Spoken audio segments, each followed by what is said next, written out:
Can you hear me? Can you see me? Okay. Yeah, both. You can see your face and the Okay. screen.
Good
morning, Dio.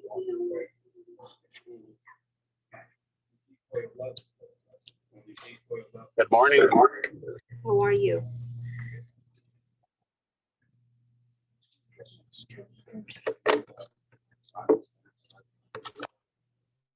Dio, can you see me on your screen?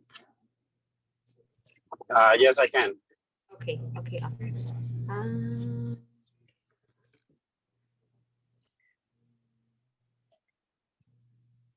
Good morning, Ingrid.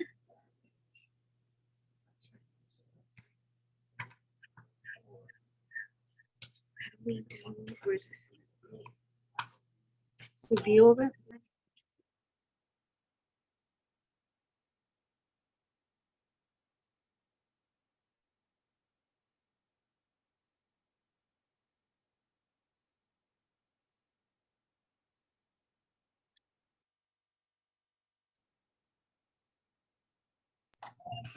Good morning, guys. We're gonna give it like 5 more minutes just to allow a few more people to come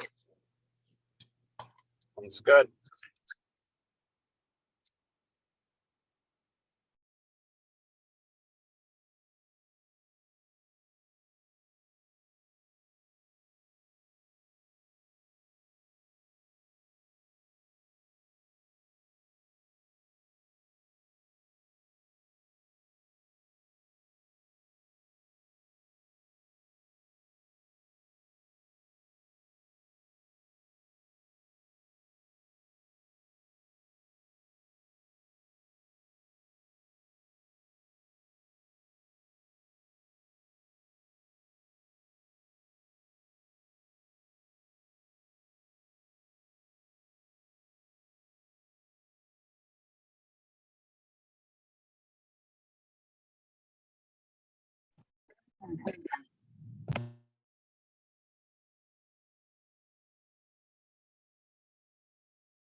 Good morning, team. How's everybody?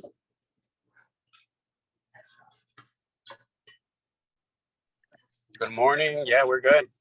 Yes, Good. So thank you guys for joining us. So this is the first for me now that we're trying like the whole Zoom. Pretty soon, guys, we are gonna be doing more of trying to get like actual cameras in here installed so that we can have a different view set up for you guys. But overall, I am gonna try my best to be as loud as possible because we are working on getting microphones as well. Okay, so feel free to to if you want to go ahead and ask any questions, if you wanted to maybe just add anything else to what I'm stating. Oh, it's always great to do that. Okay, so I do encourage all of you guys that have already worked in, for example, today we're gonna look at our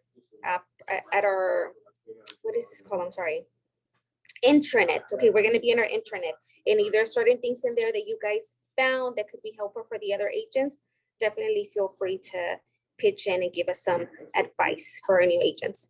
So I am gonna be sharing the screen with you guys. So we do have 2 students here in the office.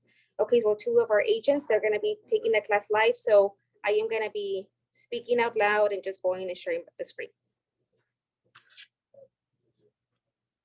Right.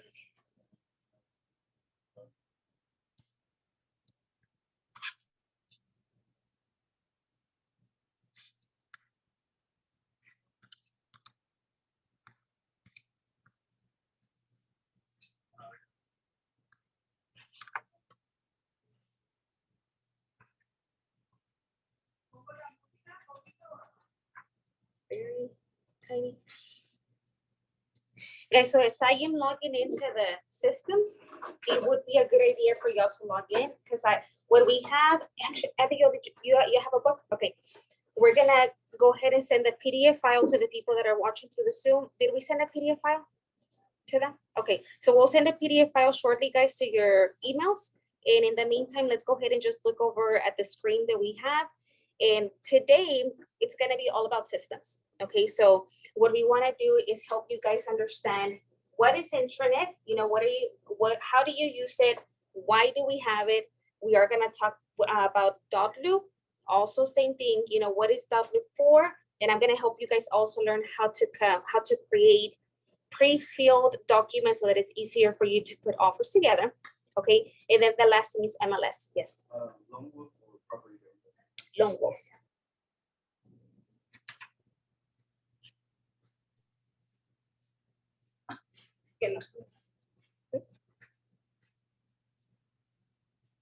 All right.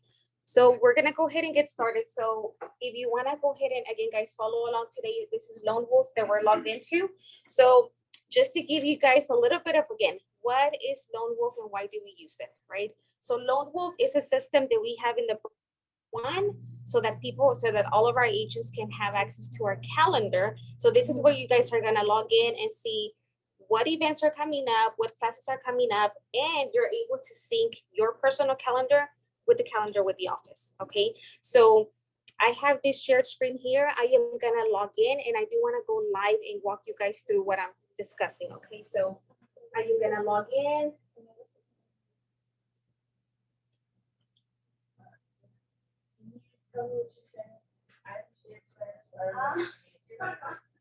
Okay, so I mentioned today that this is where you're gonna go ahead and access your calendar. So if you click here on the bars and you click on the date, this is one way to walk right into our calendar. Or if you click here on the calendar to your right,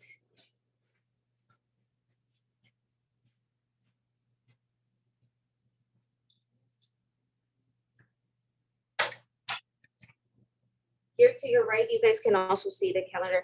Let me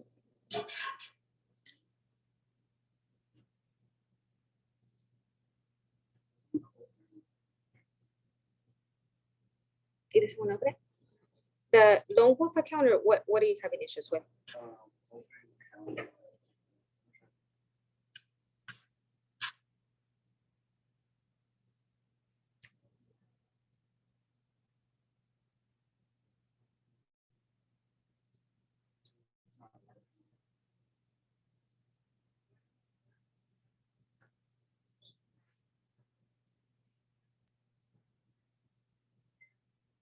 Okay, guys, give me 1 second. Let me just help out Raul just to see where he's at.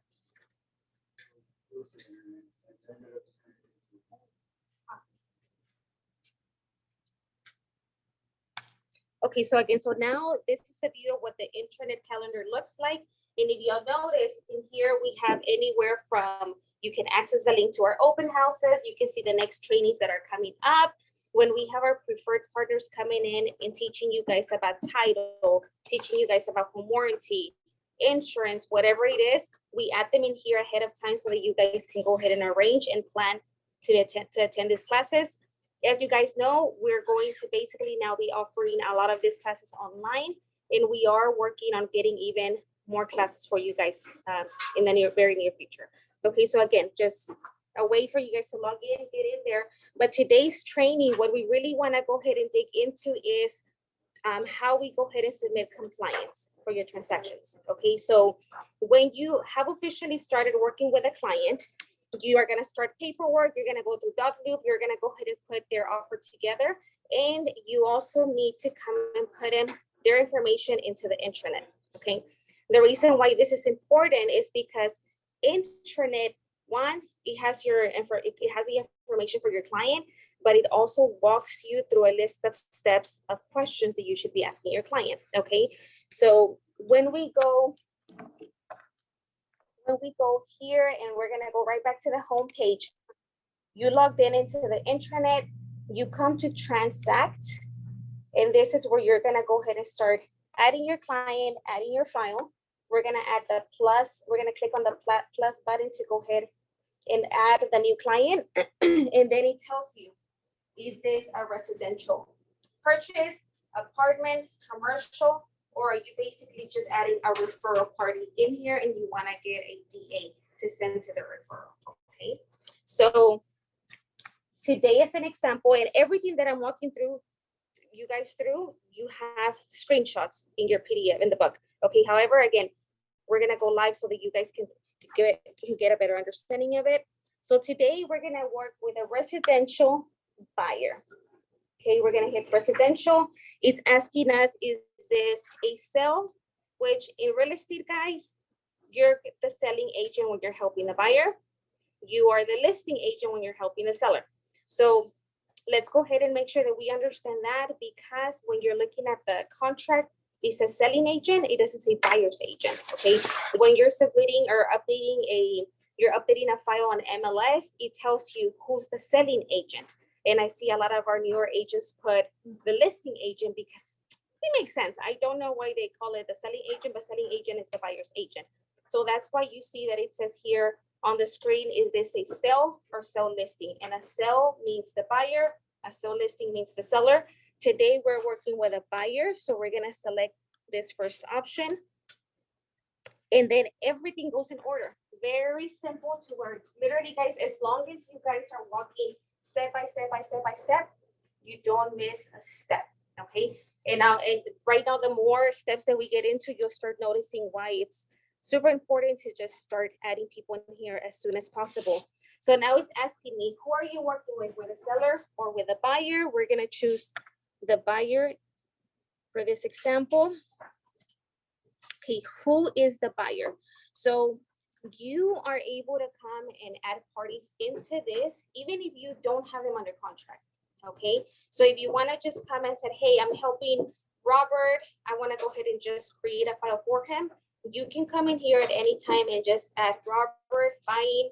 He's looking at, and it lets you choose a price range that they're looking at. You can start filling in as many boxes as you can. Okay, so in this case, I am going to go ahead and open a file for a client that I am already working with.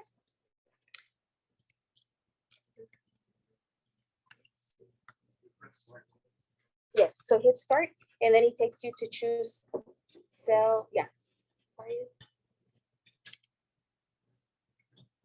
Select, so you're going to hit select client.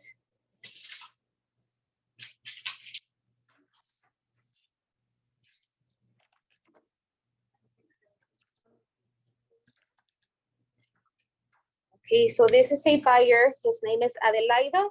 And as y'all can see, his information comes up because I already came in. I already added his name, his email, his phone number. I'm gonna select this contact. I'm gonna click on his folder. Let me go back really quickly. In case, guys, that you guys have not created this file, you're gonna go ahead and put create new transaction. And I'm sorry, not create new transaction, add new. Let me go back one step.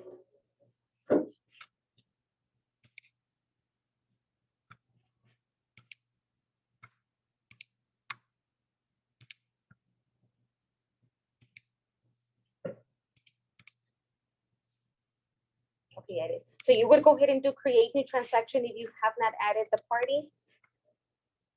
And I want to show you what it looks like. Please select the client first. Okay, so in this case, if I would not have added Adelaido to this file, then it would have allowed me to go ahead and just add a new contact. We're gonna select this contact. Create a new transaction means that you now want to go ahead and start adding information about this client, right? Everything in here, what is very important for all of you to understand is that there is a specific way for everything to be completed here. And if you don't follow these next steps, your file never gets to our compliance department, okay? So what that means is on this page, anytime that you see orange, it means that you have things that are missing. There's questions that need to be filled in. There may be documents that need to be downloaded. The easiest way that I find for us to do it is go ahead and just go by the tabs at the very top and click on the things that have orange. Yes, Ro. Yeah. Yeah, if you want, you can even put just put your name and put test in there. So in here, again, the summary, the people, if you click on the people, you do want to make sure that you fill in as much information as possible. So it's asking us who is the buyer, who is the buyer's agent, who is the seller's agent, who is the seller. Now, whenever you are working with a buyer, we're probably not going to have the information for the seller. We don't have a phone number for them. We don't have an email. It is enough for us to just put a name for the client, okay? For the listing agent, you are able to put their email, their phone number. As long as you have all their information, you're able to add that in there, and you can pull their information from MLS. Okay, it does ask you for a title agent. You're gonna put in there who is the escrow agent that's assigned to the file. So the escrow agent, you'll have it available when you're officially under contract, and you have now a title representative that has open title for that property, okay? Until then, you guys, if you don't have a title rep just yet, it's okay to leave it open and then just come back. You can always come back at any time to click on people and you can add them as soon as you have them, okay? Any questions? On the title rep, that's from the seller side or the buyer? So title, it's negotiable and it could be brought in by the seller or by the buyer. To be honest with you, it's usually whoever pays for it. So when right now that we're in the market where the sellers are usually paying for it, then they're gonna want to choose a title company. But if we're in a seller's market and the buyer is paying for this cost, then I always tell them, hey, I do want to go ahead and choose a title company because my client is paying for the title, right? However, initially, you are sometimes gonna run into times where you're texting, you're emailing the other agent, and they won't respond to you with that information, right? So you can go ahead and either leave it as TBD to be determined and send your offer, or just put in your title company of choice, okay? Because sometimes they do not care. Sometimes the listing agent is like, whatever, if that's who you want to go with, let's leave it as is. As an agent, guys, we are starting to build relationships with these partners, right? So just like they come and they do trainings for us, for me, it's like, go ahead and just add a title company in there from the partners that we have, or you go networking and you meet someone that you want to work with, add them in there, okay? And if they go with it, perfect. If they don't, but at least you're giving that title company an opportunity to work with you, okay, to refer them business. All right, so we're gonna go into the details page.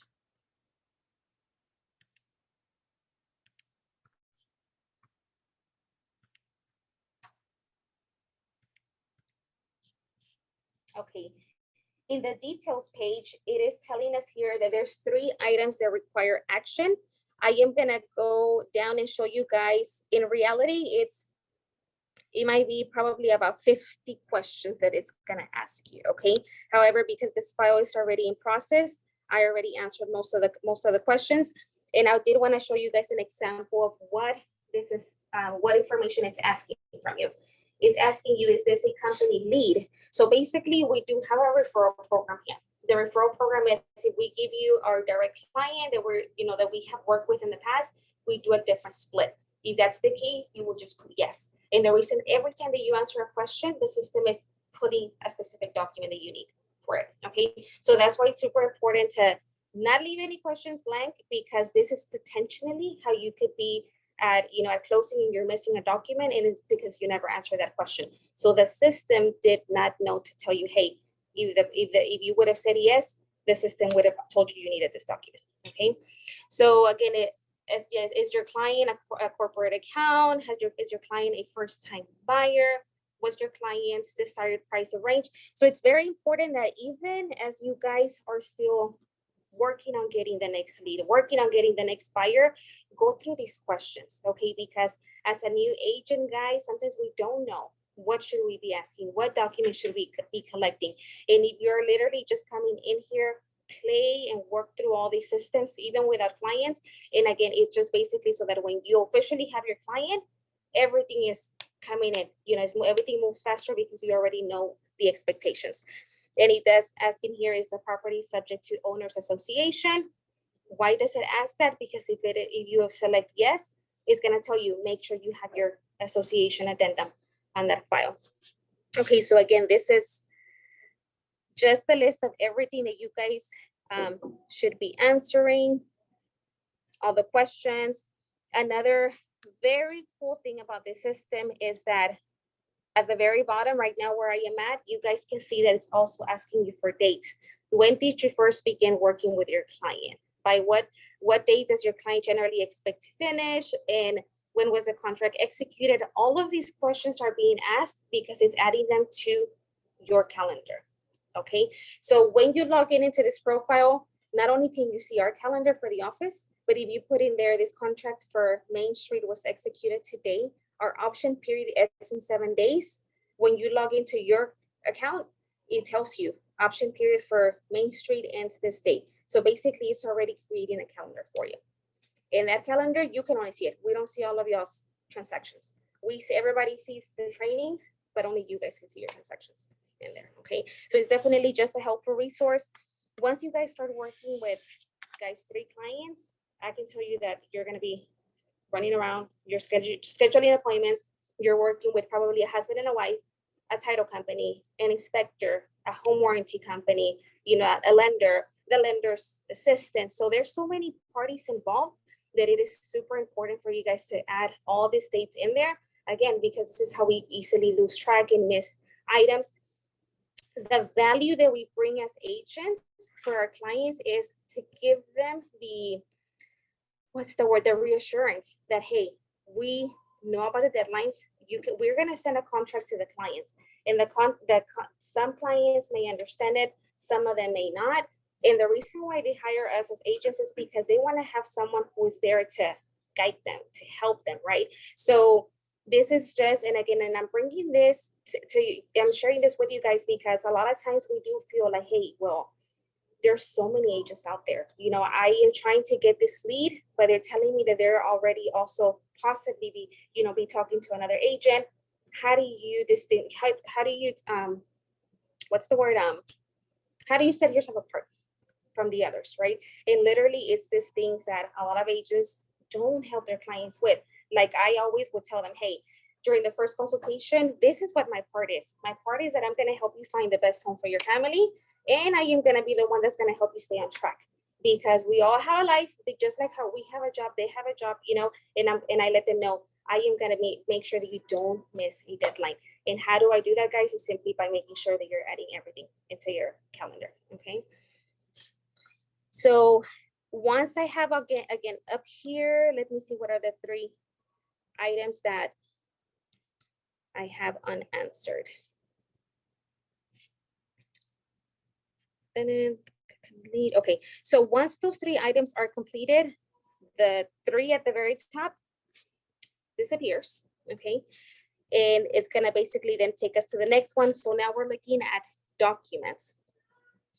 Now, after I have already added and answered all those questions, it creates a list of the documents that I need, okay? There's gonna be documents that automatically the system recognizes that you need an IABS, it recognizes that you need a representation agreement, you need the broker notice. So whenever you guys are wondering, hey, Juan, how do I know which documents do I need for each client? This is one way. Okay, come through here, look at the list here, or shortly we're gonna go into Dotloop and we have a checklist for you guys that you can also use. However, the checklist tells us the basic. You're working with a buyer, these are the representation documents you need. You're working with a seller, these are the representation documents you need. But this system is telling us you're working with a seller that's buying a house that was built prior to 1978. We need to make sure that you have a lead-based form. You're working with a client that lives in a district where there's some mud designated utility company. This is the form, and our checklist in Dotloop doesn't do that, okay? So that's the reason why you wanna work with both, because the other checklist will tell you if applicable, and this one by answering the questions, yes or no, okay? So when you log into your account, can you go under documents row and I wanna see if it gives you, guys, it may ask you if you wanna link your account to Dotloop. You can see that? Yeah, I don't mind. Okay. Yeah. So go to the options.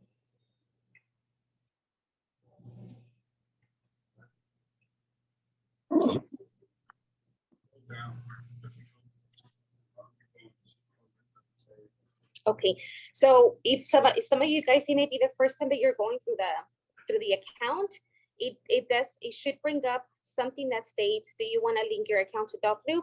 If you see that, guys, say yes. Let's go ahead and sync it, and it might tell you go ahead and submit a request to House Matchmakers. Go ahead and make sure that it gets approved for you. Okay, so the Dotloop team, actually back office, they go ahead and approve that for you. Okay, so if that is the case, syncing it is the easiest thing that you can go ahead, or the best thing that you can go ahead and do, because then it's going to give you an option to start pulling documents directly from your Dotloop instead of having to go to Dotloop, download document, add it into this page. So it just cuts the steps for you, basically. Okay, so as y'all can see on the screen, we have a list of documents again that we need. Required. When you hit the options tab, it does say, do you want to attach a document or request an exemption? Did somebody have a question? Okay. So if we go ahead and say request an exemption, so just to clarify, an exemption would be where the system is asking for this specific document, however, we don't provide it, okay, or we don't need it for this file. A way that this can happen is, for example, like let's say we're doing a buyer's buying a new construction home. New construction documents are very similar, yet very different to the documents that we use for a resale home, okay? New construction does not require a seller's disclosure, for example. This system, it's more than likely gonna say, don't forget, or make sure that you're at your seller's disclosure. In that case, we would say request an exemption. Where is the seller's disclosures, okay? Options. You will, and then you can just literally add a note in there that says this is a new construction home, seller disclosure not required, okay? And then you request the, and what that means is that the compliance team is gonna approve your document as an exemption because that was not required for that file. Let's say that we do go ahead and come back and we do have that document. We're gonna go to options, attach the document. Because my software is already connected to Dotloop, it does give me that option as well. So it says upload a file from your computer, select the file from the received files in the inbox, or import from Dotloop, okay? Upload from the file literally means download it to your computer, go ahead and go to the browser, update just like any document. What I use is import the files directly from Dotloop.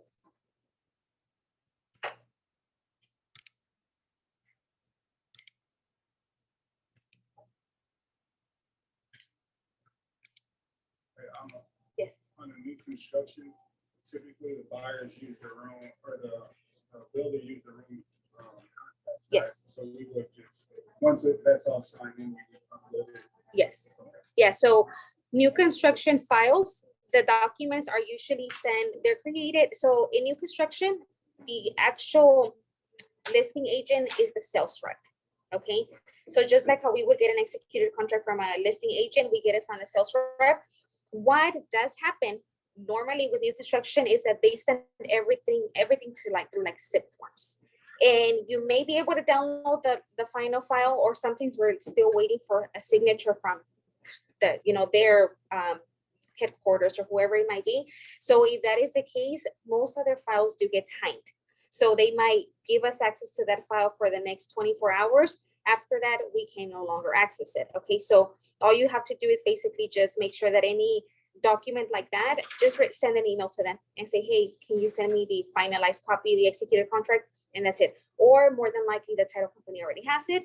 Okay, so do go ahead and confirm who the title company is and just pull it from them. But there's really no diff as far as like, does the process of collecting documents change? It does not. Just still go through the same documents. Okay, so I went ahead and selected that I wanted to go ahead and import a document from DocLoop. In this case, it's already up there in the list. The address that I am working with for Mr. Adelaido is 9202 Wheatfield Lane. Okay. If you don't see it there, you just type it in and it's going to show you a list of any file that you have already created on DocLoop. So on DocLoop, I already went ahead and started a file for them. I'm going to go ahead and open it. Select the folder. And then everything that I have on DocLoop, it comes up here. So it would be as simple as, let's go ahead and have, I believe it was the IAPS that I clicked on. Okay, just as an example, guys, I'm just gonna attach the first one as if this was the IAPS. Because I may have another folder for them, so that's why it's not coming up. Okay, and it does say ready to save the document, and you can just simply hit save. And now right here, you see that the file got added. Okay, and in this case, it would be the IAPS. If you need to change it, it allows you to go back and change it. But you do want to make sure that everything that is in orange, it means that it needs attention when you're in the intranet. And you see that it says required now. So how do you know if you guys are ever stuck? For example, there have been scenarios where you're like, hey, I selected this, but it's still telling me that I need it. Sometimes it literally is that we need to go back to a specific question and just answer it differently. We need to say it no instead of it saying yes, okay? So now that we have gone ahead and we have gone through all of our documents, you downloaded all the documents necessary. At the very top where you see that number 5 circle by the documents, that basically that's gonna disappear. So this here, again, it's completed. Now it's gonna be blank. That means that you added all of your forms.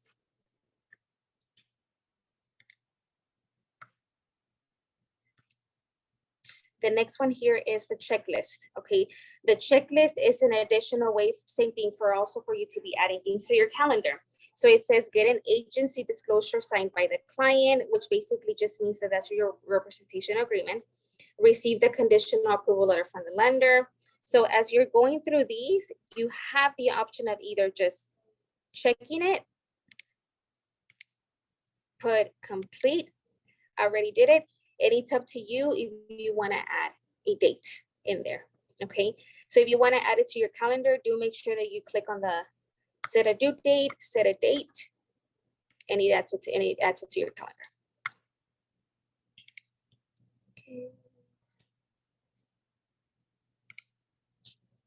Okay, so receive a conditional approval letter, send buyer information about home warranties, send clients information. So for the home warranties, guys, I usually allow for the inspection period to go through. I allow the appraisal period to go through. Once I know that this file is definitely going to closing, then I go ahead and add the home warranty list for my clients. Y'all know that we have already multiple preferred partners that come and talk to us about home warranty. I encourage everybody to have PDFs in your computer. And what I normally did is created a template, the same template I will use for everybody. Hey, Sandra, we're now in this stage of your transaction.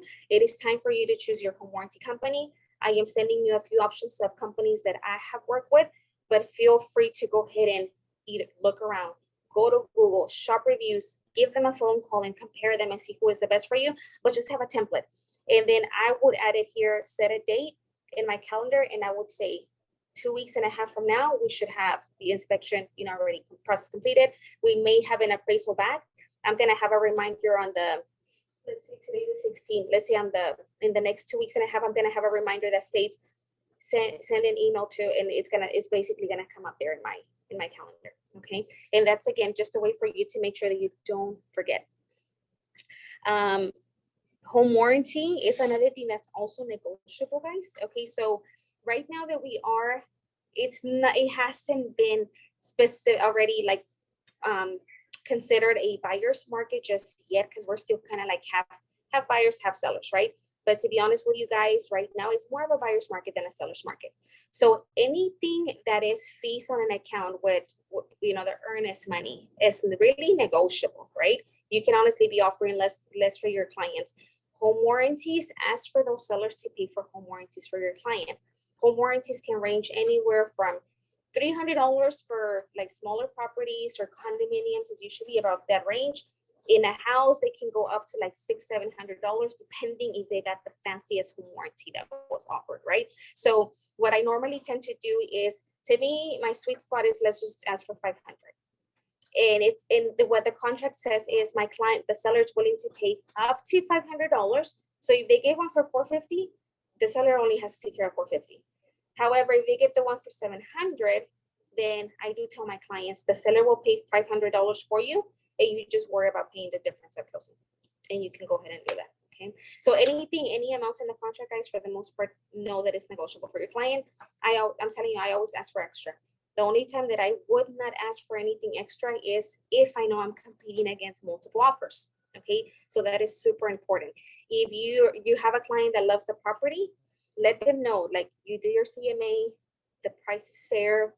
I did speak to the client. I'm sorry, not to the client. I spoke to the listing agent, and they're telling me that they don't have any offers at this time. So I will tell them, like, as an agent, I just have to tell you that everything is negotiable. Do you want us to ask for closing costs for you? Do you want us to offer less than what they're asking for? Just know that this is negotiating the property for you. But you may have clients who say, nope, I don't want to risk it. Just give them what they want for the property, and that's it. But the last thing that you want is for the client to come call you in a few months and say, hey, my friend was telling me that he got his house and their agent was able to negotiate $3,000 for them for their closing costs, and the seller paid for the home warranty, right? No, so again, and when I do go ahead and request all of these things from my client, I let them know, hey guys, just know there's always a risk that when we're sending this offer, another offer could come through, an offer that looks better than yours. Are you okay with taking that risk? 90% of the time you're willing to take the risk, okay? So again, just so that you know what options you have available. We're gonna go ahead and go to the next one, which is the expenses tab. So this one, in expenses, I'm gonna show you guys what it looks like on my downloaded PDF, because this one already closed out.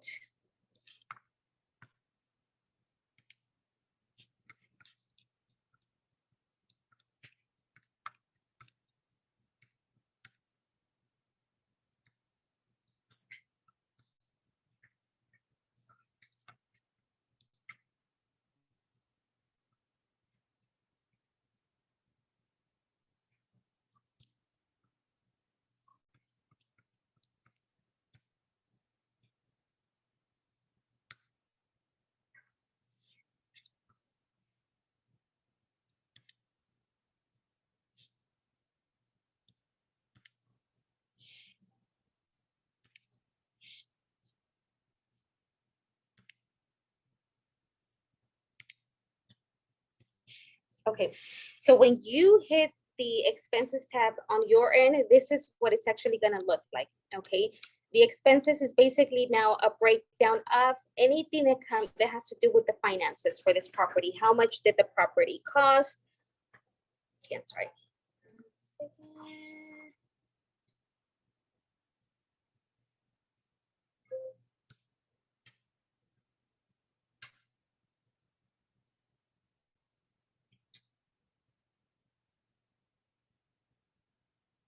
Okay, so this is what it looks like. It tells you the company, the title company name, the contact information, the sales commission. This is where you put either a flat fee amount, you're gonna put a 3% for the property. Add income, that would be like if you get a bonus. If you have a BTSA, you can go ahead and add additional commission that you're gonna get there. The total that is giving you there, 89.22 on this example. And then it allows you to do a breakdown. For the most part, guys, this should already be, there's fees, like for example, the $75 mandatory track fee for every sale and every listing. It's $75, so that should already be pre-filled in there.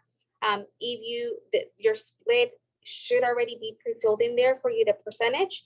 And if there's any, as you can see, it gives you any type of outstanding fees that you may want to pay for. We do have the match fund account that we go ahead and have for the office to go ahead and help the community. That is completely up to you guys. We have it, the system automatically has set at $3. You guys can delete it, add more, whatever you guys wish. That is something that you can change. If you have an external referral, so like let's say that you're working with another agent here in the office, or you're paying a transaction fee to somebody to help you, you can go ahead and say, this is a referral fee that I'm paying. For example, in there is this Norma, I'm gonna go ahead and pay her a fee of that amount. And that allows our compliance team, accounting team, to know that when you close, you're gonna have a DA that says, title, please disperse this check over to Raul, send this check over to Norma, and then the rest goes to the house matchmaker group. Okay, so again, this is allowing you to break it down for you without you having to do it. You can send it to the title company. Adding a BTSA, there's an example here. And like I mentioned to you guys, it was that box right under the sales commission. You can add anything additional there.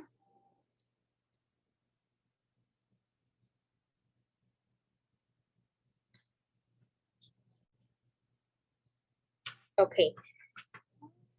Okay, right under the box that we had outstanding office due. So there is a box for additional contributions if you guys do ever need to do that. Okay, so I can tell you that personally, there were times that my clients were short, and I would tell them, okay, I'll go ahead and give you the $1,000 that you're short. We're gonna put it in here again. Or if the seller may say that they're gonna go ahead and contribute now more to their closing costs that they originally had and negotiated for whatever reason, you're gonna go ahead and add it here. Now, I guess what you would more often is really usually us helping our client, whether it is a seller, whether it is a buyer, we may be giving them some kind of a credit, and this is where you will come.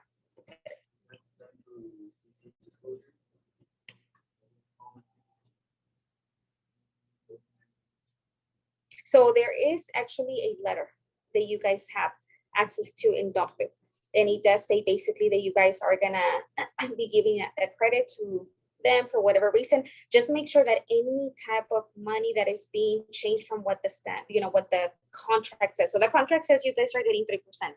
If that number is going to change for whatever reason, you do want to make sure that it's either on an amendment and it states it in there, so that whenever we're looking at the file, compliance knows, right? But the only way that, to be honest with you, the compliance will come and really know an amount, you have to key it in there. So it's really just that. It's just a confirmation, but just make sure that you notify all the parties.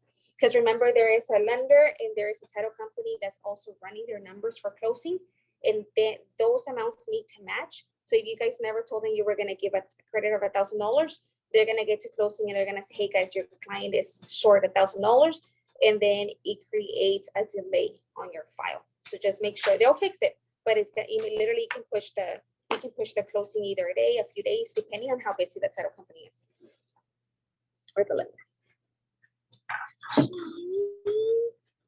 Hi, guys. Good to see you. Good to see you. Okay. You have done. So the CDA is, once you have submitted your file, let me go back to the internet for you guys.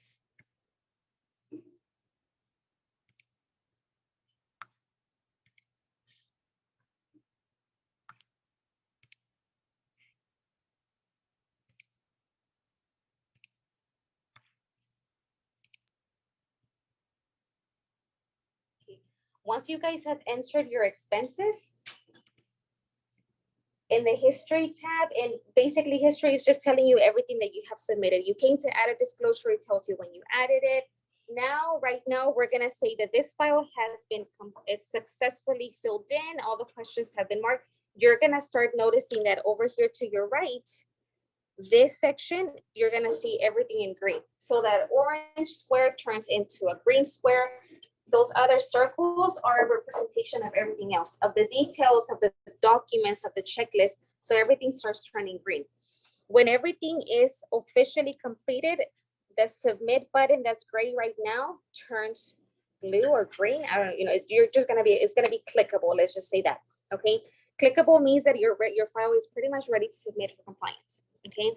If you submit a file for compliance and any changes are needed, feel free, guys, to just go ahead and email the compliance team, accounting, okay? Let them know, hey, if you needed to change an amendment, you needed to add like a last minute contribution, just like the accounting team now, and they'll go ahead and come and allow you to come and add another document to the file, okay? So we're gonna hit submit.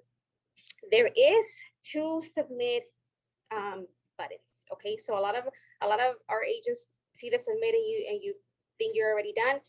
Make sure that you guys have, literally is gonna give you a check mark stating your transaction has been submitted to compliance and it's under review. So if you don't see that the submit button changed to in review, it means that compliance is still not reviewing your documents. Okay, so just make sure that you see in review at the end. So that is it, guys, for the transaction compliance part. Do you have any questions? Abigail has a question. No, not about the cat, sorry. Did you hear back from Tammy? Call her. She didn't, maybe she called me.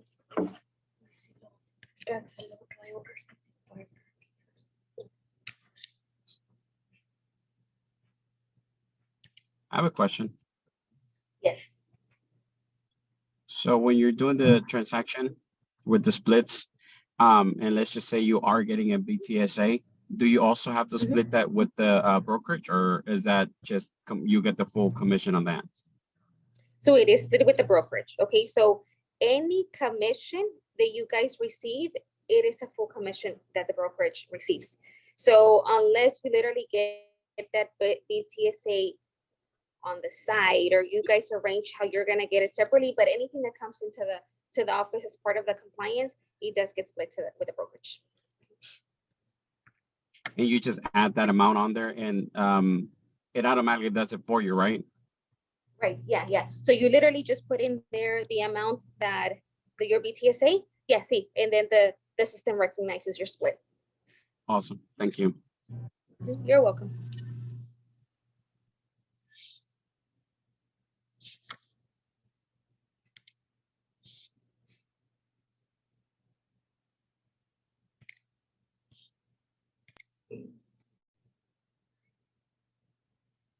Okay, so you guys should have received an email with this letter template as well. Okay, and it basically just says from Anna Novak, our accounting team. It gives you the information, the address of the property. Please use this letter as your authority to reduce the commission of $3,000. Okay, so this is actually, guys, an example of what the BTSA letter would look like if you did request that you were going to contribute an amount to the buyer. So it says money that's deducted $3,000 is to be applied towards the buyer's closing costs or prepaid items. All funds deducted must be shown as a credit to the buyer on the closing statement. And that's how title and the lender will know that they're going to apply from your commission to their closing costs. Okay.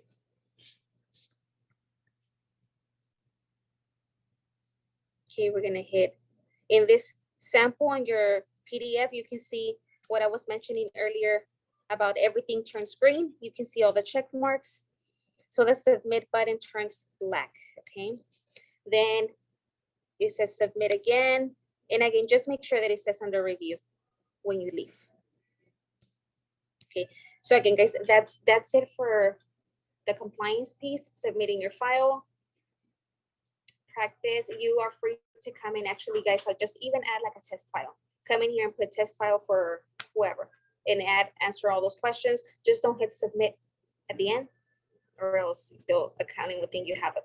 They'll be looking for it. Okay, so again, just test it. And I do feel that this is super important for you guys to come and test, because I just feel like it's super important for you to know what, to start getting familiar with what forms you need. Okay, so let's go ahead and, what time is it? Okay, guys, I'm gonna allow y'all to let's take a quick 5-minute break, okay, before we start our next section, just in case anybody needs to take a water break or whatever it is, and I'll be right back with you all.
Okay, so you have a preference on the pizza topping?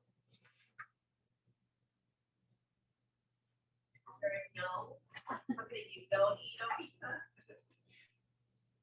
Fish.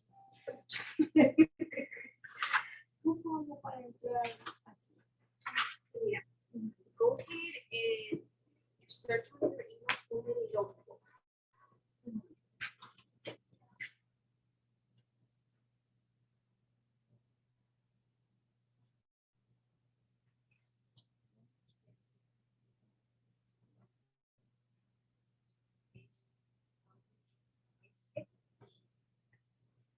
Y luego te dice,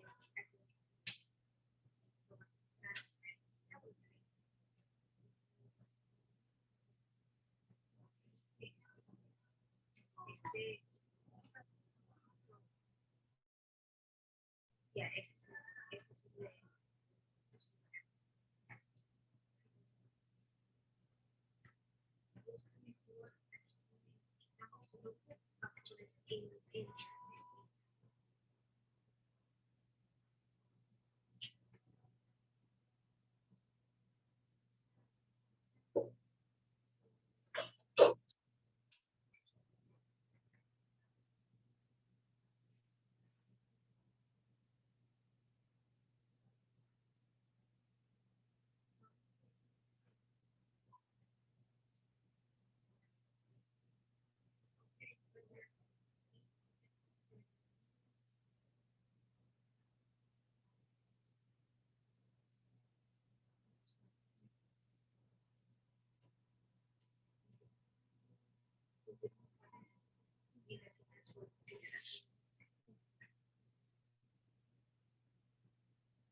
no, no,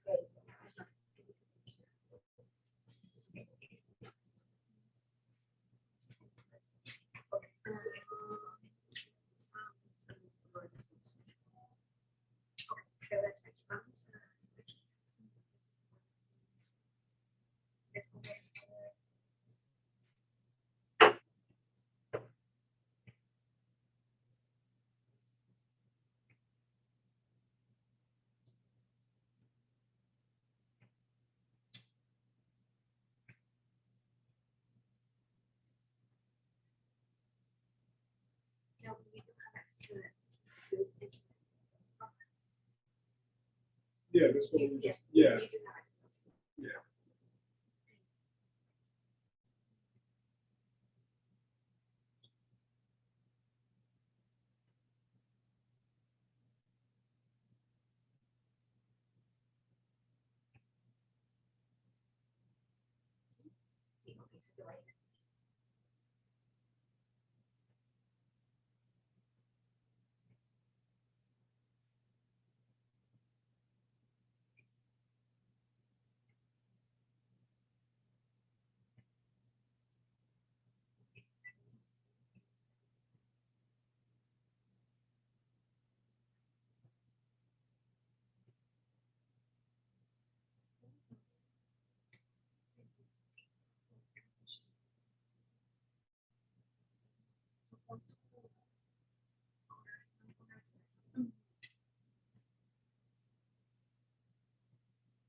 All right, is everybody ready?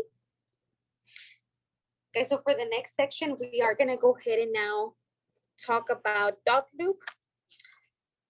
In dot loop, just to also share it, so dot loop, we're using that system to find all of the legal trip required forms that you need for your client. So you need a representation agreement, you need an addendum, you need an amendment. This is gonna be where you log in to obtain it. So when you go into dot loop, there is a way to go ahead and start creating your own templates. And what I mean by that is today I'm gonna teach you guys how to create, and we're not gonna add every single form, but I am gonna show you guys how to understand a checklist, how to create a template so that if you have a buyer, there's gonna be certain forms like a representation agreement, for example. The representation agreement is gonna have form that tends to stay the same. That is the address for the office, the name of the brokerage, your name in there, how long is your protection period to help the client, your percentage for your commission. So again, there's a few blanks in there that we can go ahead and have already pre-filled, so that every time you have a buyer, instead of having to come and pre-fill and fill everything in, you already have items in there that you have pre-filled, and it makes it a lot easier for you to do. Okay, so again, we're gonna go ahead and get into Loop. This is gonna be a PDF version, which is what you guys have on the download that you have. We're gonna go ahead and do it live right now, and I'm gonna walk you guys through an example. If any of you guys have not already tried creating a template, I encourage you all to come and do this with me, okay? Create a test. We're gonna go ahead and basically write, and actually this won't even be a test. I'm gonna show you guys how I do it, and you can come and walk me through the steps. Stop me if you have to, so that I can make sure that today you do know how to create this profile, okay? Let me just grab a copy of the checklist, guys, 1 second.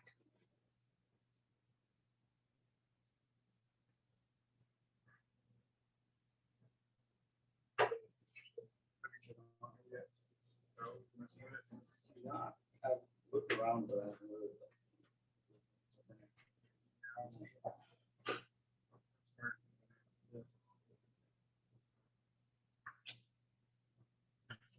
It's not really what you know, not really just like finding stuff, downloading, like, oh, like she has the, and she probably gonna pull it up. They have the, okay, so everything that's highlighted has to be filled out, but then I just make sure we're going through like one of my wants to start.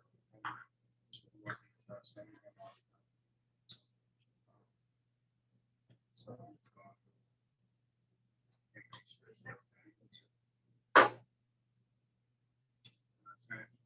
sent my, I told you I had somebody living with us. I sent her the stuff.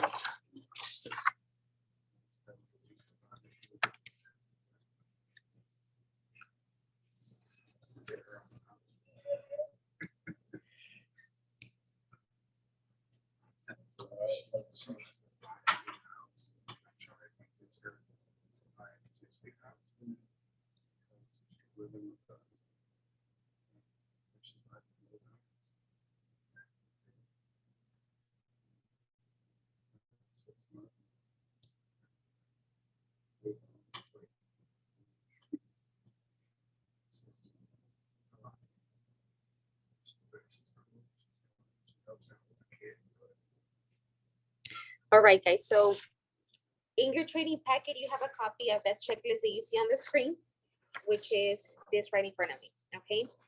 The reason why we went ahead and added this is because you guys have templates in Loop where you're gonna see that it says checklist for buyers, checklist for sellers, checklist for landlord, and so on, right? And if we're working for a buyer, for example, we're gonna go ahead and click and have the checklist in front of us that's specifically for our buyers, right? So today, again, we're gonna go ahead and create a folder, a template for a buyer. Let me change my screen.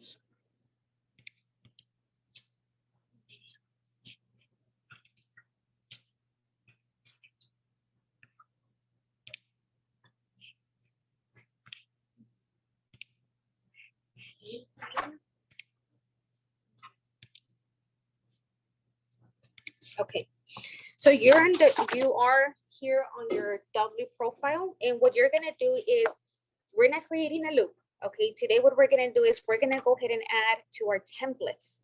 Okay, so you're gonna go right up in your top right corner, click on templates, and you're gonna say that you want to go ahead and add a new folder. Abigail, we need the charge.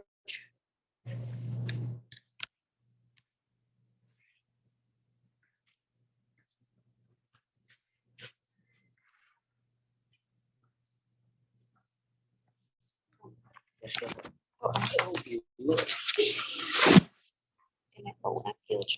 there's one there? Sí. There is, okay. Thank you, Lois. ¿Y si está cargando? How do I minimize? I don't see it. Unless you see that's the cosita. The green? Just make sure. Yeah, it is. Okay. Pero it takes a little bit more power. So if it does it again, no.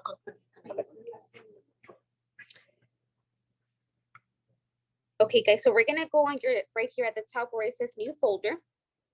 And this new folder is gonna be our buyer folder. Okay, so we're gonna say buyer.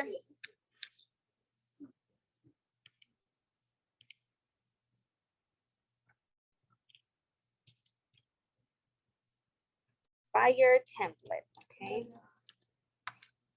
And you're gonna go ahead and hit create the folder. And now I am gonna go ahead and have my checklist available with me, and I'm gonna say, okay, for my buyers, what are the required documents that we're always gonna need no matter what type of property they're buying? So if we go through our checklist, it says we need a representation agreement, right? So I am gonna come here to templates. On the checklist, guys, it does tell you also as well, it tells you the residential buyer template is the TAR 1501 form. You can come and scroll down, and I'm sorry, guys, my mouse is slow.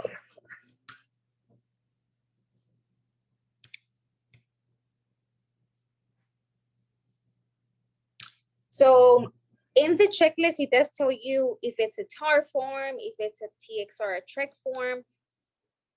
I am gonna tell you that for the most part, if I forget, I am always just gonna go straight to the TREC interactive forms because most of the forms tend to be there, okay? So we're gonna go TREC interact, yeah. Okay, guys, give me 1 second. You probably need to.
So go back to templates at the very top.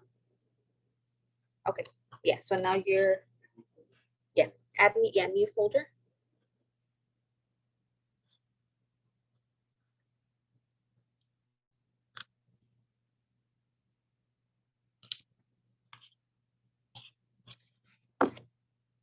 Okay, now you're here. So we're gonna go scroll down and you're gonna choose the option that says Texas Realtors Interactive. And based on our checklist, the representation form is form 1501. So I am gonna type on the search button. I'm sorry, in the search section, I'm gonna put 1501. And the system will automatically recognize what form you're looking for, okay? So do notice there's two that come up. If you hover over it without clicking it, it tells you that this form is for your buyer. And it tells you right here to the right. if you hover over the next one, it tells you that this one is for your tenant all the way to the end. Okay, so in this case, I want to have the one for my buyers, and I'm gonna copy this form. In this form, and you know what, I'm sorry guys, I shouldn't had hit copy just yet. So we're gonna go back, but you can see basically in here that, okay, now my buyer template folder now has a representation agreement there that I can use at any time. I'm gonna come right back into templates. Let's go ahead, and I'm gonna go ahead and have you guys, or you guys are gonna come and just add all the required forms on your checklist. Okay, so the next one is the IABS.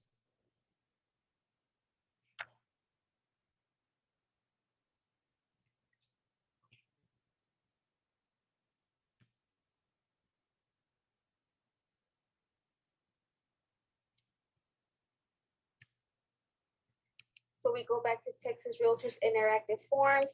The IABS form is TAR 2501. So I'm gonna type 2501. And here it is, the first form. So I click the checkbox. Now I wanna go ahead and find my next form, which is the general information and notice to buyer. So leave the checkbox, do not hit copy just yet, guys. Just come right back to the top search area, delete those numbers 2501, and type the next form, which is TAR 1506.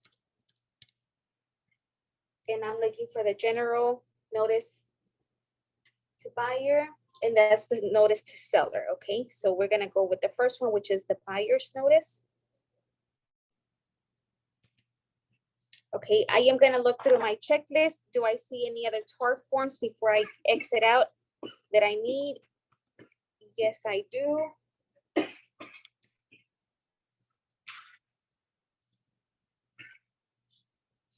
Okay, the next one is the information about property insurance, which is 2501.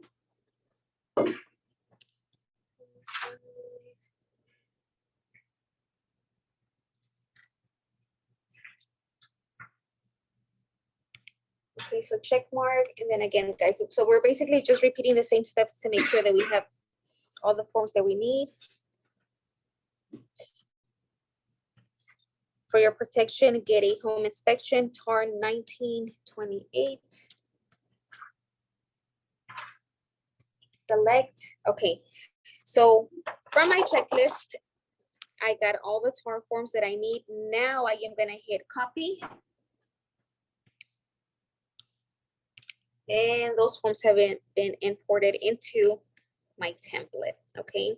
Now we do have some TXR TREC forms also that we need. We need a HAR form. So we're gonna go back. Templates. The TREC forms are under the TREC Interactive. And I'm gonna search by the form, which is the wire notice is form 2517.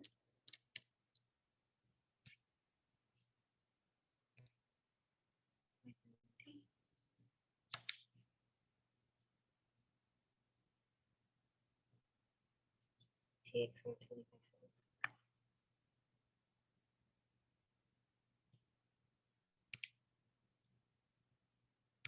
Hold on, guys. Let me see.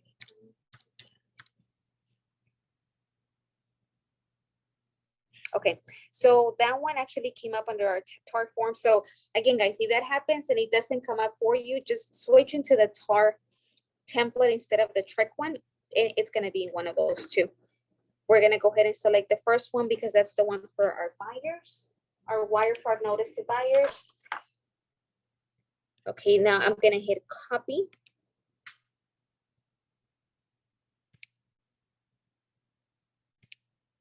Okay, so that form has been added. I'm gonna go back into templates. Now I need to get the HAR broker notice to buyer or tenant. I'm gonna go. Our HAR forms are gonna be under the tab that says Houston Association of Realtors. If you get this, guys, you're gonna put your MLS ID, okay? And then you hit continue. Yes, I agree. And now I am gonna search for that HAR form. It's HAR 410 for a broker notice.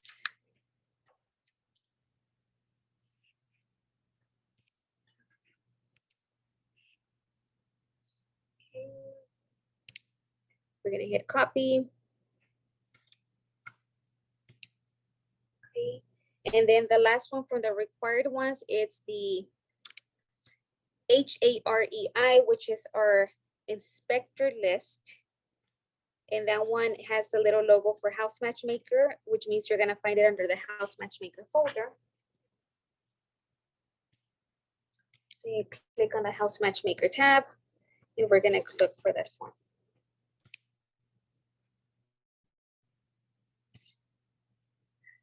So this one doesn't have a form number, so I will just literally start typing in there. HARE, or the document.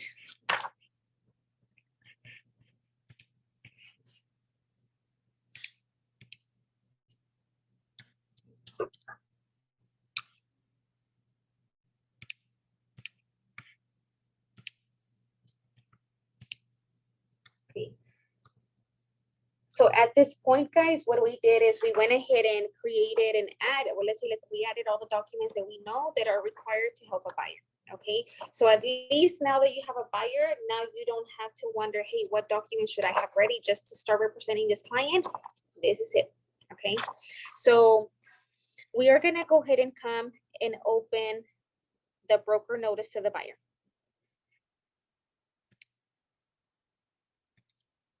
So this is, again, this form right here is just notice and formal information for your client, okay? There are gonna be things in here that we can already fill in that are gonna stay pretty much the same at all times, which is gonna be your phone number, right? So let me just put my phone number. We're gonna put the company right there, you guys. You're gonna see how it's gonna be House Matchmaker Group, LLC. If you guys ever are questioning what to put in any of those blanks, you can always refer back to the sample templates that are also there in Loop, and I already have it in there pre-filled for you guys. In this section, you put House Matchmaker Group.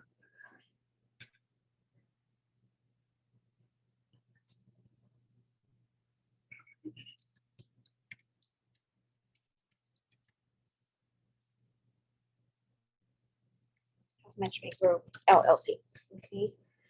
Then the signature one, let's go ahead and leave it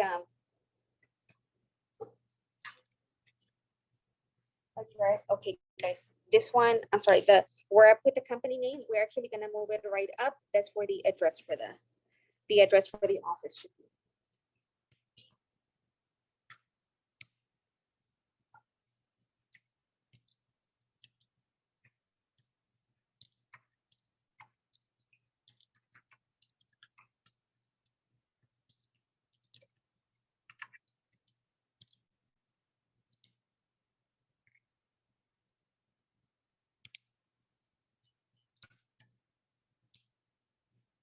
Okay, do not sign it because every signature gets stamped with a date, okay? So do not sign that there until you have already, until you're officially sending this form to your client. And then in the second line, you're gonna put your name.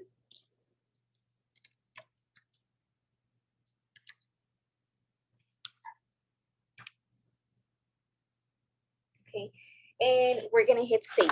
Okay, everything else is gonna change depending on the client. We don't know yet what client we're gonna be using the form for, so right now we're gonna hit save.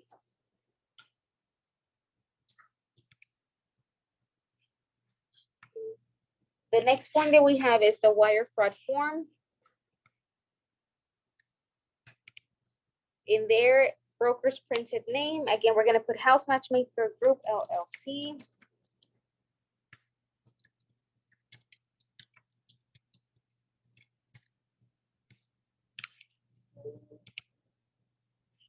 We're gonna hit save. Okay, and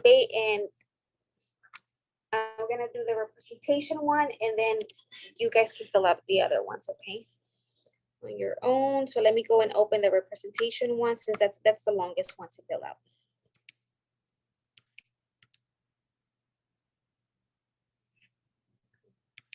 So in here, guys, starting from the broker line, that's where you should be putting house, matchmaker, group, LLC, and then you're gonna put a dash and you're gonna put your name. Okay, and this is also on the sample forms. You're gonna put in here, or actually the second blank, you can put your name down there, you can put it up there, whatever, either way it works. Then you're gonna put the address to the office, the phone number, the email is gonna be your email, okay, not the office broker email. Under definitions, for C, is asking us the market areas that we're gonna be able to represent as clients. I tend to just go ahead and put a statement that says that no matter where these clients go, I'm gonna be able to represent them. Okay, so what I go ahead and type in there is within a 100-mile radius from 100 miles, what do I put?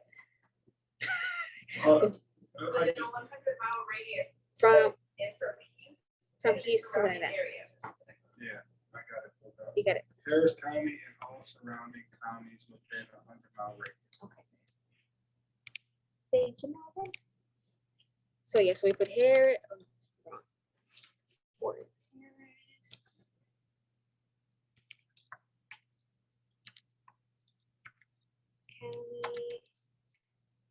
Harris County and all surrounding counties within 100-mile radius and Yes. surrounding. Okay. Harris County and all surrounding counties within a 100-mile radius.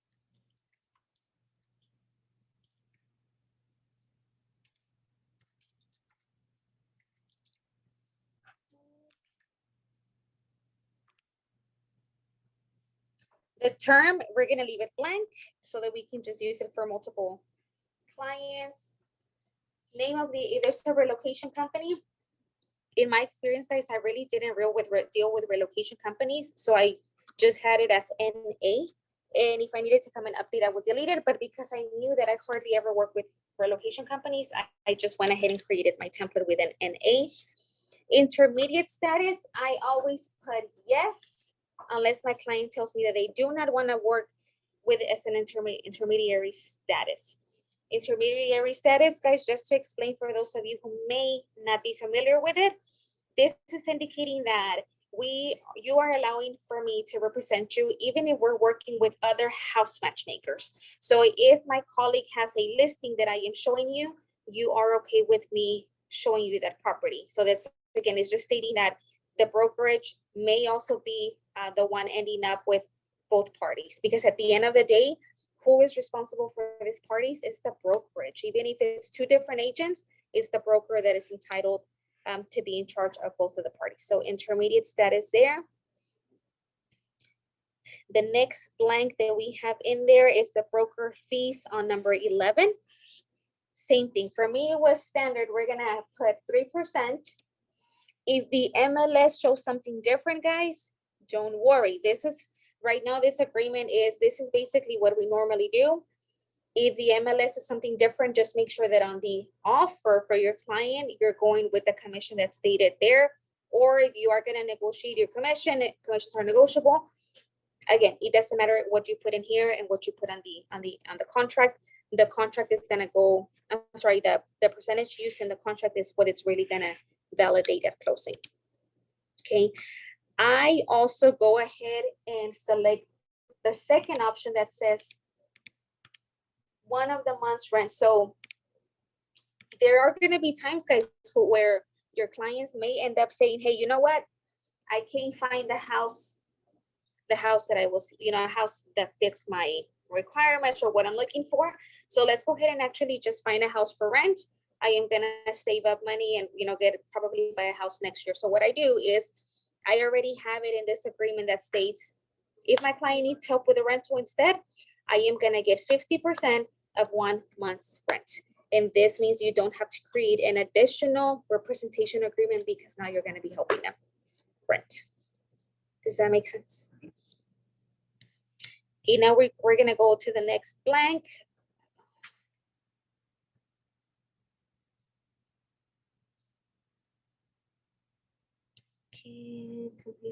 Okay, so letter F is basically indicating if a client uses a broker services to procure or negotiate the construction of improvements. So this is basically for construction, guys. If there's anything additional that you are negotiating with a new construction company, any additional fees that your client may be held responsible because that's not, that you want to be responsible for, you would add it in there.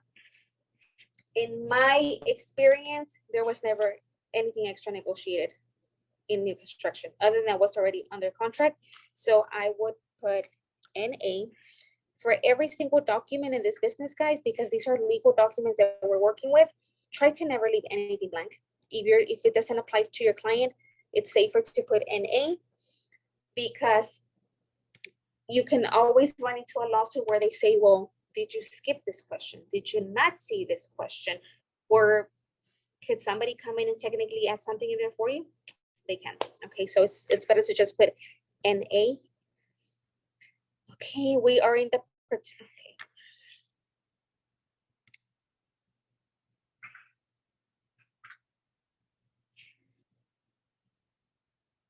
okay, so in this next box, number 3, it's saying if broker refers client or any party to a transaction contemplated by this agreement to a service providers, for example, a mover, a cable company, telecommunication, utility, broker may receive a fee from the service provider. Okay, so if you do have an agreement, let's say within security company that says, hey, if you refer clients to me, I'm gonna give you a $50 credit card. I'm sorry, not credit card or gift card. You can add it in here. This company, ADT, provides a $50 gift for me as a credit for referring the party, and you'll put it there. Okay, for right now, we're gonna leave it, we're gonna put NA.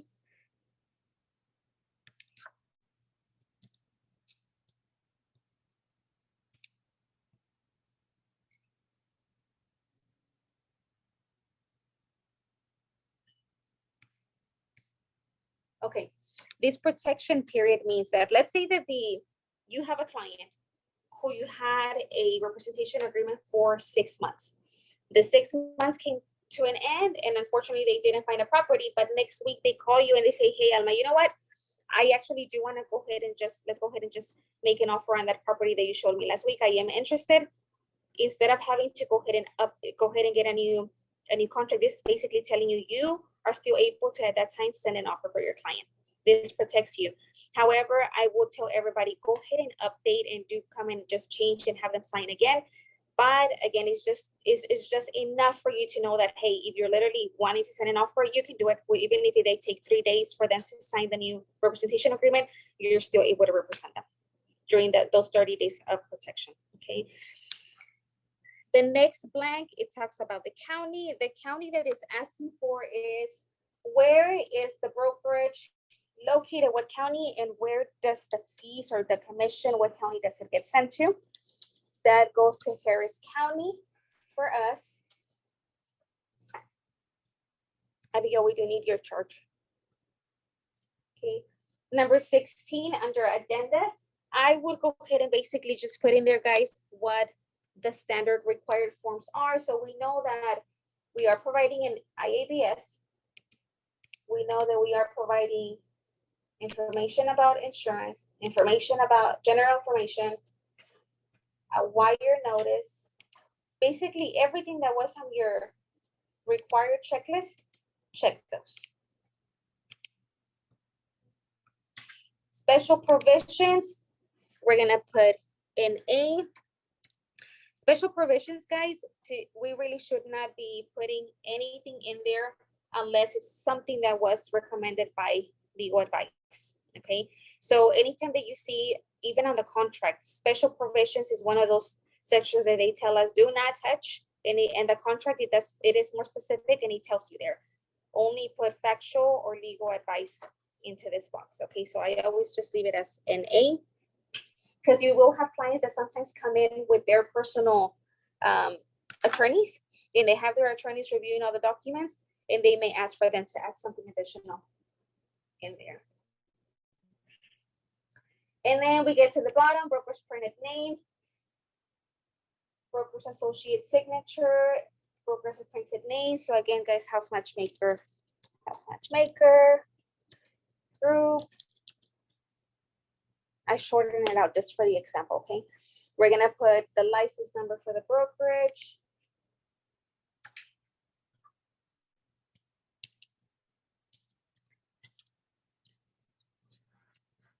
That is the brokerage license. If you guys are filling it in right now, 9012384. I am gonna select the second option that says broker's associate signature has an authorized agent broker. Okay, that means that you guys will be signing this representation agreement with your client, not us for this document. Again, we're still the brokerage in charge, but you guys are allowed to represent them and to sign this form. You're gonna put your name here.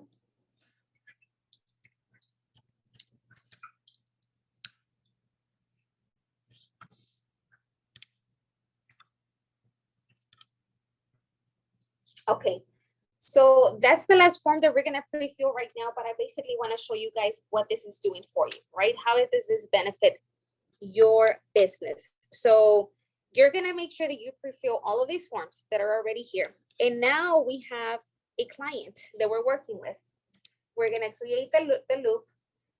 We're gonna add a client. And I'm gonna put in here Alma's buyer, okay? Whatever the buyer's name is, you put it in there. I'm gonna hit continue. In here, it gives you the option. Actually, don't go with these loops, guys, because those mess with your templates that you created. So you're just gonna hit continue, done. You can either click on the house, you can click on view loop. We're trying to just get into this loop.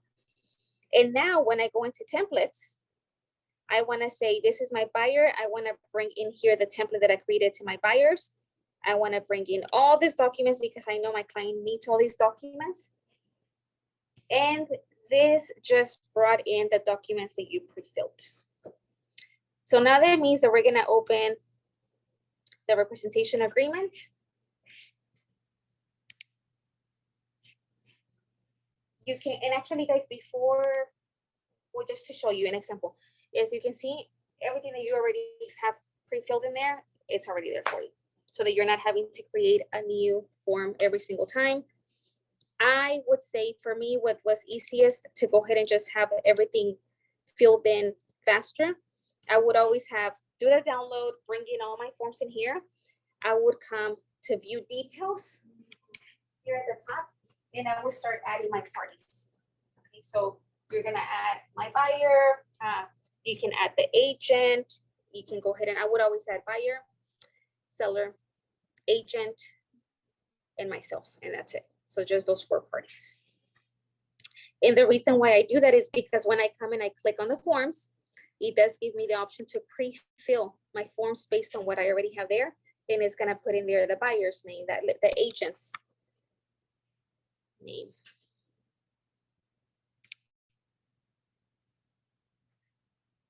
And that is it when it comes to pre-filling the forms. Does anybody have any questions? Easy peasy.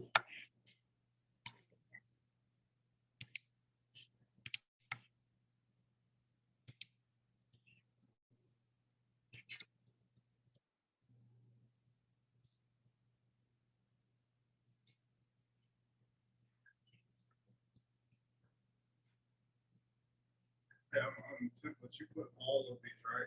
Even though required under contract. So I would start by putting these. And actually the required under contract, you are able to have a template for 1 to 4 family, right? So however, the 1 to 4, you're gonna be able to use it for sellers and for buyers, right? Well, actually, yeah, meaning they're buying a house and they're selling their home. So as long as you know where to find them in your template that you're creating, you're okay to do so. But I would say have these, and then these create templates, but you don't add them all the time. Again, it depends on because sometimes you may be working with a client that's buying a condo, and it's not the a 1-4, it's the condo contract. So all of these are the ones that you open and apply if they apply to your client. Abigail, the charger? Yes, yeah, and I would go ahead and I think I had everything under my buyers, to be honest with you guys, but you however is easier for you. Like if you want to put just, if you want to create a folder that says these are the, if applicable folder, like let's say, for example, you just add them there, that way you can.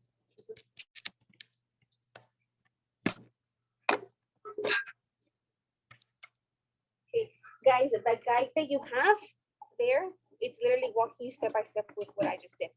Okay, so it's showing you how to add the folders, an example of what you should be putting in there.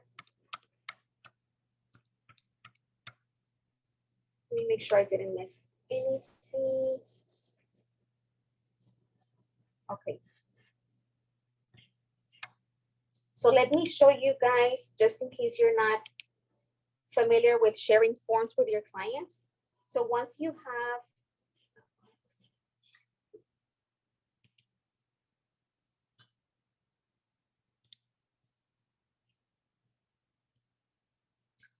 let's say that you're ready now to go ahead and send all these forms to your clients so that they can sign them. You can click either specifically individually on the ones you want to send them.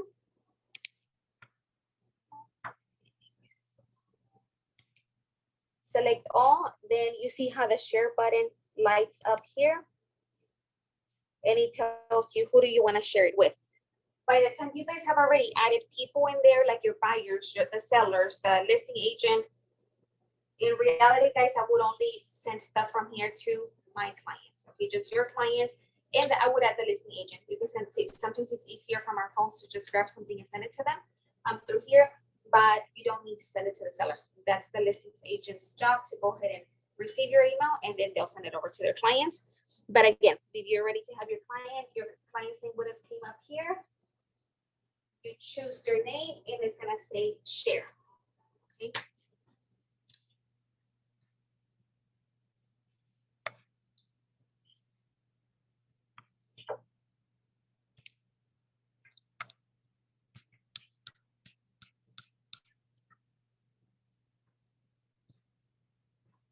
Is there a way to delete a document?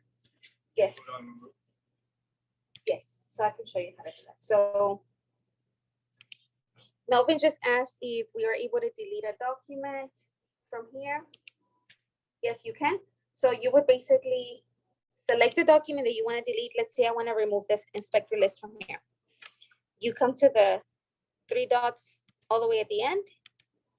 There's no delete, there's an archive. Okay, so archive, you're able to come back and get it at any time if needed, but archive is the way to remove it from this list. You see, you hit archive and it removes it from this list.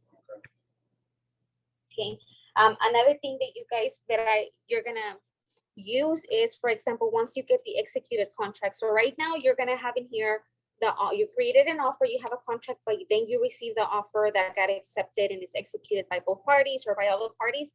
You bring it in here. You go to add document, you downloaded that offer to your computer, and you're gonna come and say, hey, I wanna go ahead and bring in, we're gonna say that's the example, we're gonna bring in the executed offer. And what I did tend to do was rename that executed offer, okay? I would come to the 3 dots to the right, and it gives you the option to rename. Rename. You can highlight it. And I would put executed contract. Executed contract.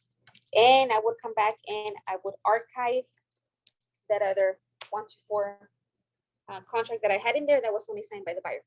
Archive that and come and add this one in here. Okay, same thing for any other document that needs like third-party financing, for example. Third-party financing needs sellers and buyers to sign. Whatever your client signed, remove it and then update it with the one that both parties signed. Any other questions? Any questions, team, from our Zoom people?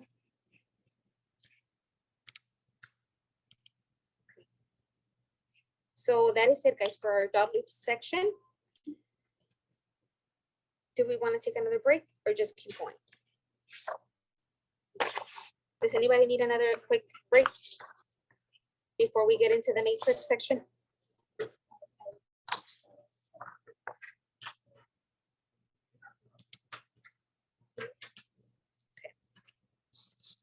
I got a thumbs up.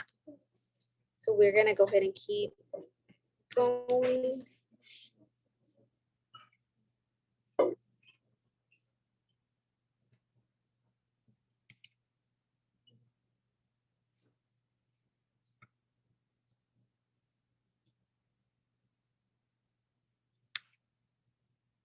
Okay, while I pull up the next screen, guys, go ahead and now log in, open your matrix. We're gonna go through matrix, and I'm gonna show you guys how to create a search for a client.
All right, guys, so now we're officially have a buyer who's ready to start looking for homes. So when it comes to matrix, you don't have to necessarily wait for someone to be pre-approved for you to already start creating searches for them, okay? I actually would use MLS however way I could. I actually tended to use this resource as a form to keep people motivated or to get people to move faster. Okay, so whenever I had a buyer that came to me and said, hey, I want to go ahead and buy, but I need to get, even if they're working on their credit or whatever it is, I would say, hey, do you have any idea where you want to go to? Where do you want to move? Do you have any idea what the house is, you know, what the price range is in that area that you want to move? A lot of times people do have no idea, guys. When they're renting, they have no idea how much the houses are selling for, unless you do have those clients who are on HAR, on Zillow, on Trulia, looking at houses, which is kind of like a 50-50, to be honest, right? So what I would use this is I would let them know, hey, I can go ahead and just temporarily send you houses available in the area that you are interested in considering to move, just so that you can start getting an idea of what the price ranges are, the condition of the homes, the years of the homes. You know that we are in, there's certain areas that, hey, only older homes appear.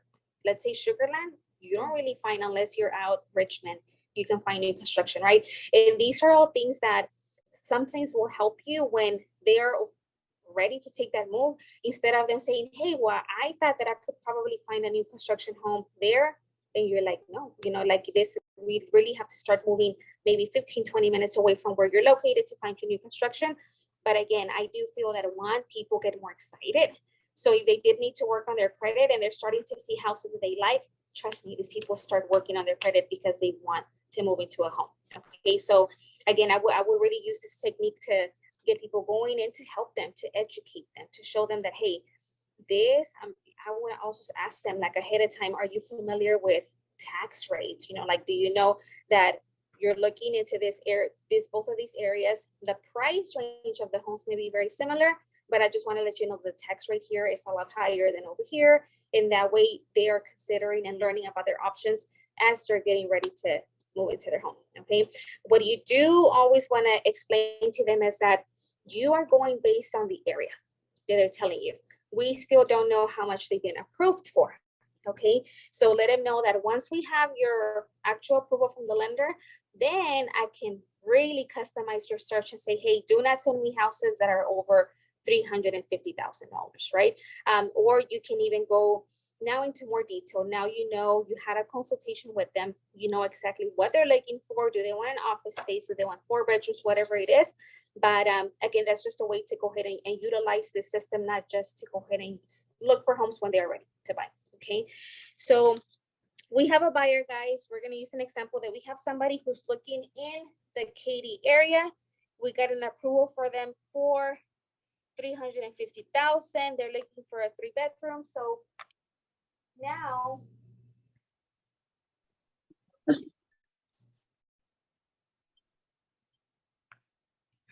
we're going to go.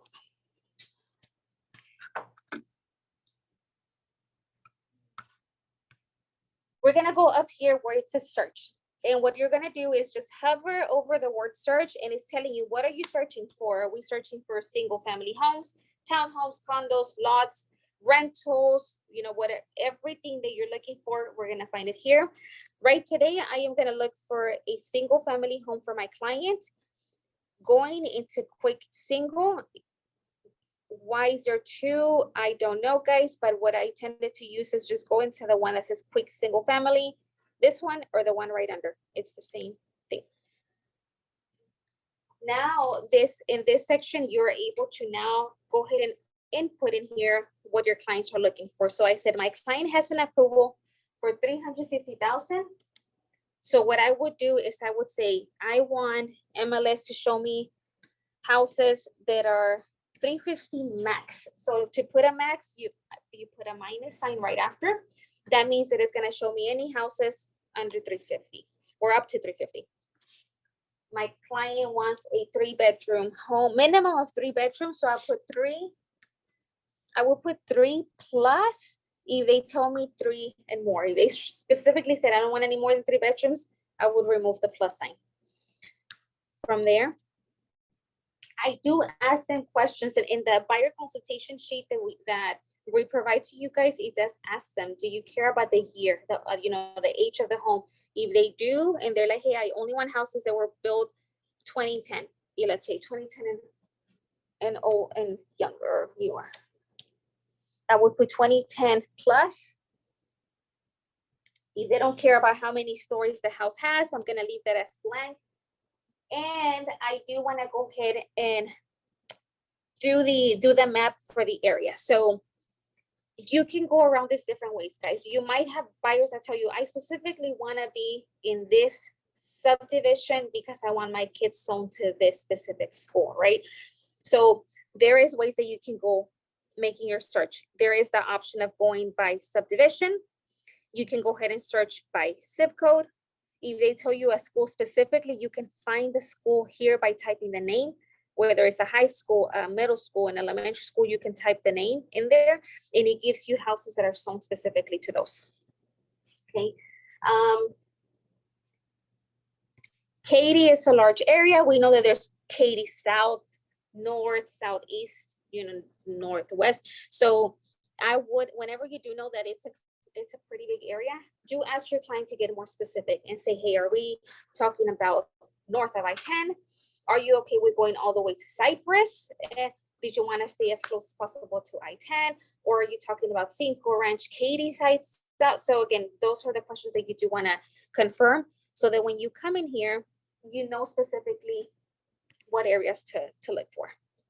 I would always let my clients know that depending on the number of houses that I would get, if I would get, let's say, less than 15, 20 houses, I would say, hey, is it okay if I find it a situation where I am finding very little for you returns, can we go ahead and expand maybe 10, 15 minutes from where you're at? Majority of the time people are okay with that, because you would hate for them to come and say, hey, well, I found this house and it was just 10 minutes away. It was just because people are usually willing to go sometimes up to 30 minutes, but the norm, 15 minutes are okay with traveling. An additional. So I am going to do a map in this scenario.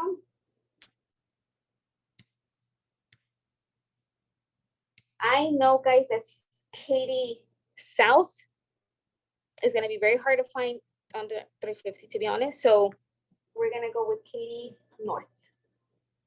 And if you do have a client that says, I want to be Katy South, but their budget is Katy North, you tell them. You have Katy North budget, and if you still want to be in the district. So, you know, again, do go ahead and familiarize yourself with this type of, you know, information. Like sometimes you literally can tell them, hey, I'm gonna send you what they have, but because I do know that market area, I know that we can probably find you a good home in the north side of Katy. You know, I just make sure that you're having these conversations with your clients. Guys, it's a learning process. If you don't know the details, again, it's just about knowing how to always come back with good news for your clients. We are their cheerleaders throughout this conversation. So if something doesn't come up where they're looking for it, just let them know, hey, but I did find this home. So always do addition, always come back with something to present to them. Okay, always come in with the solution to the problem. I did find this. Let me know if you would consider it. And a lot of times people are gonna consider, but the worst thing you can do is just say, nope, I can't find anything for you there, because they will look on their own and they will find it and they will call that listing agent and they will take your client. Okay.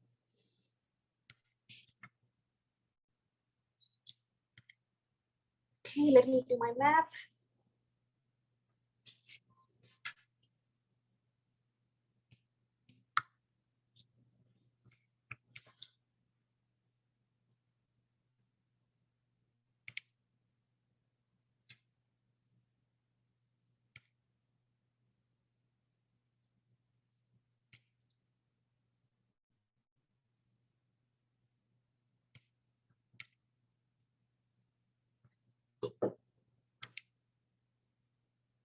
And then up here, guys, it does allow you to choose what is it?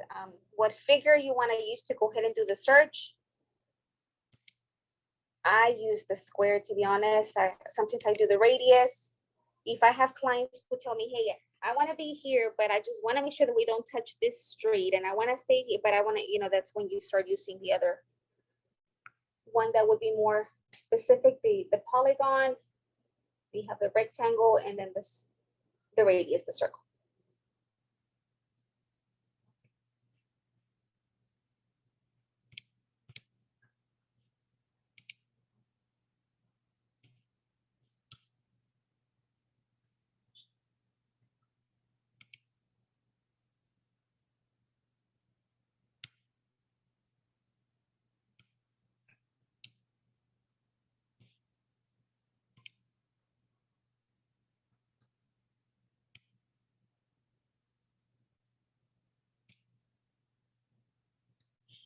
Okay. So right now, what I did is I did a big, pretty large selection of area that I got for my client.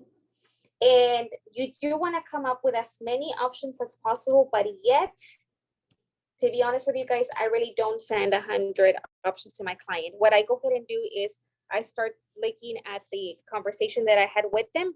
And if they told me that they did, you know, these many options are coming up and they're open to going anywhere up, you know, up north side of Katy, I would come back and I would say, hey, they told me that they wanted, preferably they want a 2-story home. So I'm gonna come and put 2 stories. It came down to 43. Okay, cut it down by almost 50%, 60%. So 43, I'm okay. I'm okay with sending 43 homes to my client. I'm gonna go ahead and hit results.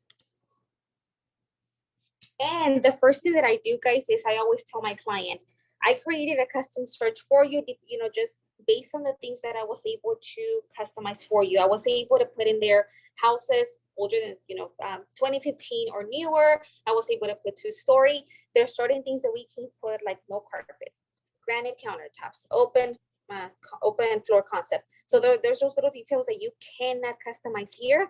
However, you do let the client know you are going to receive a list of everything that's available in the market right now in that area. Me as your realtor, I am going to go and actually look through every single one of those and look for the houses that don't have carpet, that have granite countertops, that have an open floor concept, and I will be sending you those on a text. I usually did text message. Everybody is on their phone.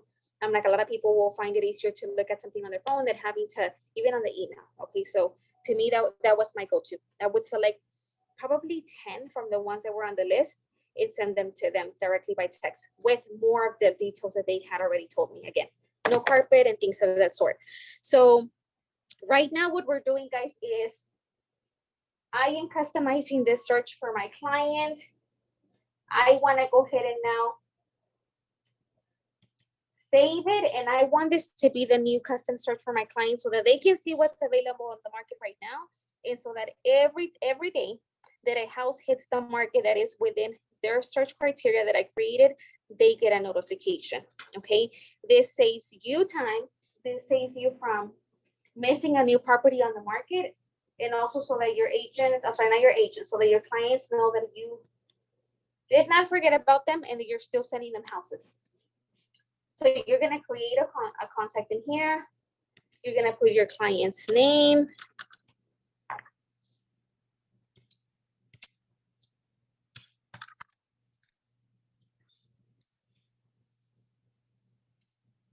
Okay.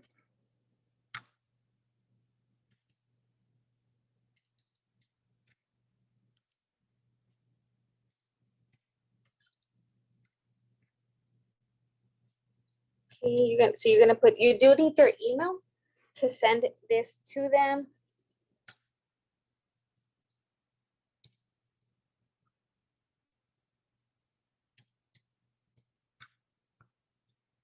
You're gonna, and then it does let you choose a salutation. So whenever they're getting these emails from you, do you care if it says hi, hello, dear? You can even enter a custom salutation if you want to change it.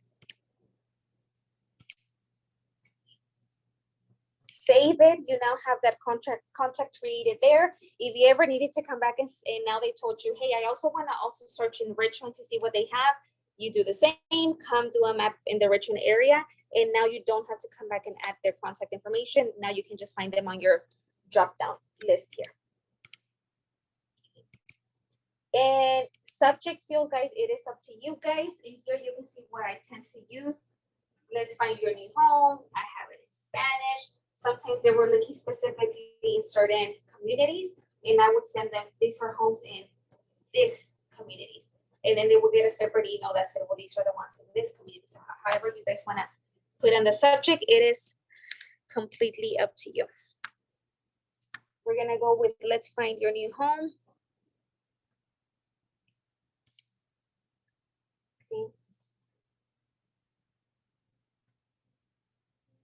Okay, so this section down here, guys, it's talking about the section, the schedule, the settings that you want to provide to this client.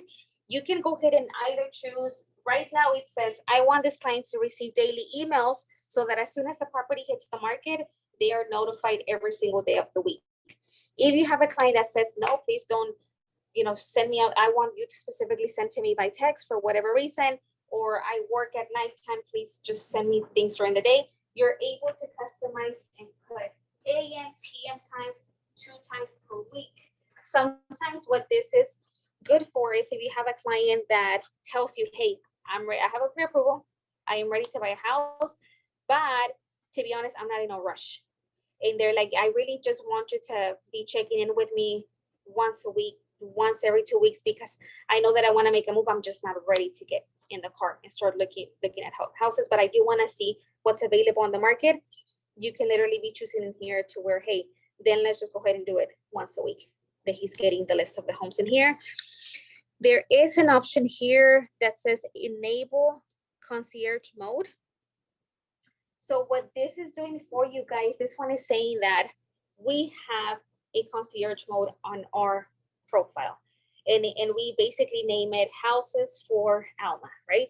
And that concierge system is telling you, today, 10 more houses appeared for Alma. Do you want to send them to you? It's asking you for permission, right? So if you do want to be, you want to be able to just comment before you send anything, because you have clients, guys, that will say, like, stop sending me all these houses, just send me the ones of what I'm looking for. And it tells you what came up that day.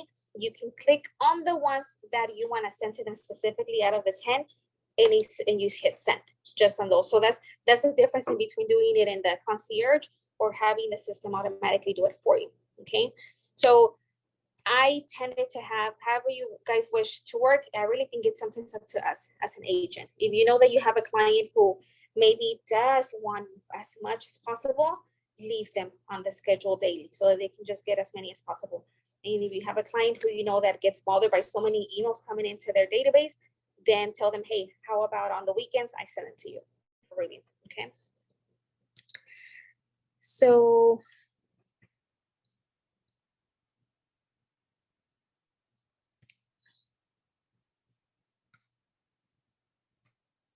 once you have made your selection of how you want to customize it for the client, you hit save. And now your client in a few minutes is going to get a list of all these homes to their inbox.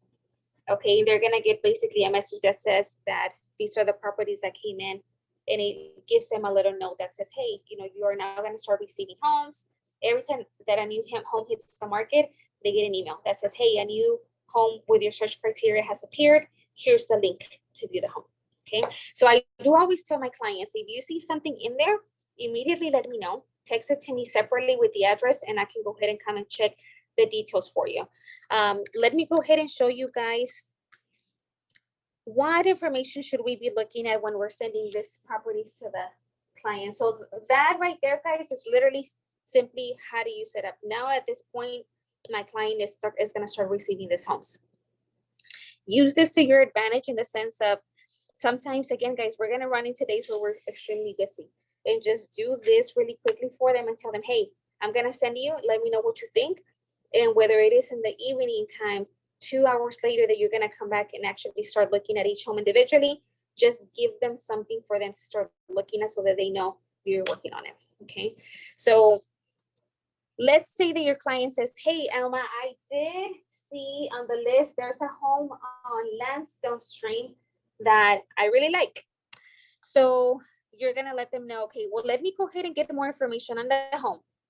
Let me confirm that this, you know, that this is a good home for you. And what I mean by that, guys, is this house in a floodplain, right? I feel that that's one of the biggest things that it's super important for buyers. It's important for us to disclose to the agents for multiple reasons. One, because majority of people do not want to be in a floodplain.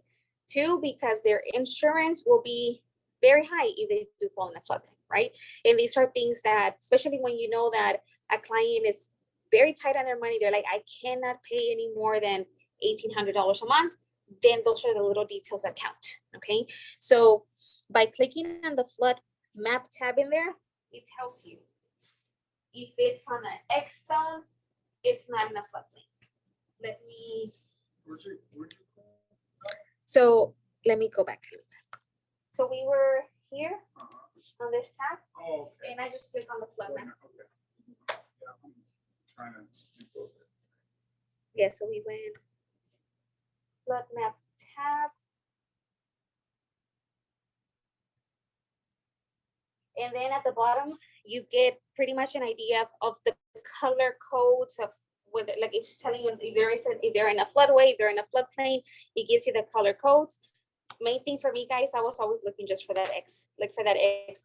There is times that it's gonna say X500. If it has an X in the front of it, it's not in a floodplain, okay? If it does say, I think it's just 500-year floodplain, do get familiar and just look up exactly what all of these mean, okay? Because people will ask you, so what is the difference between being in a 500 versus a 100?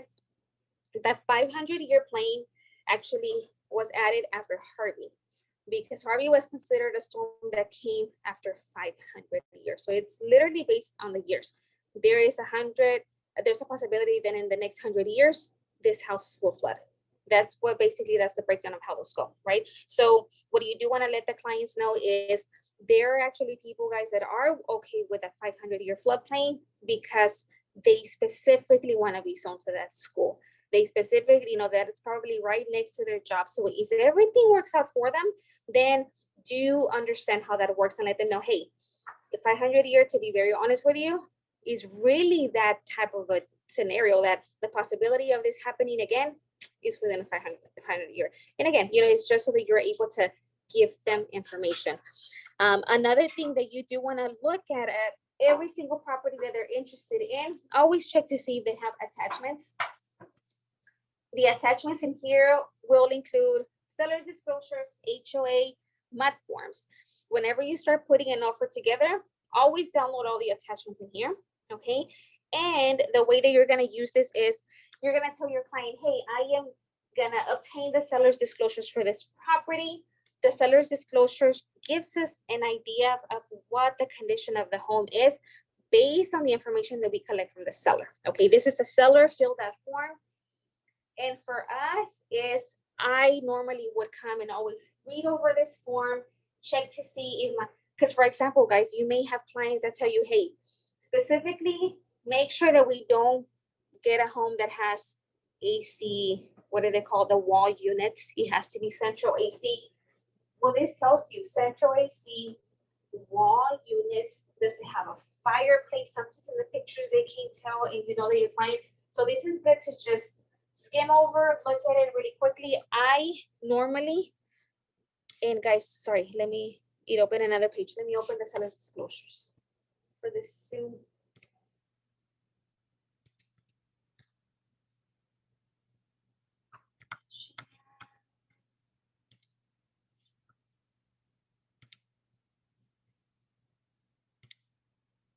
Okay, so this is the seller's disclosures. And again, what I personally am always looking for in here is, one, can I tell how old the roof is?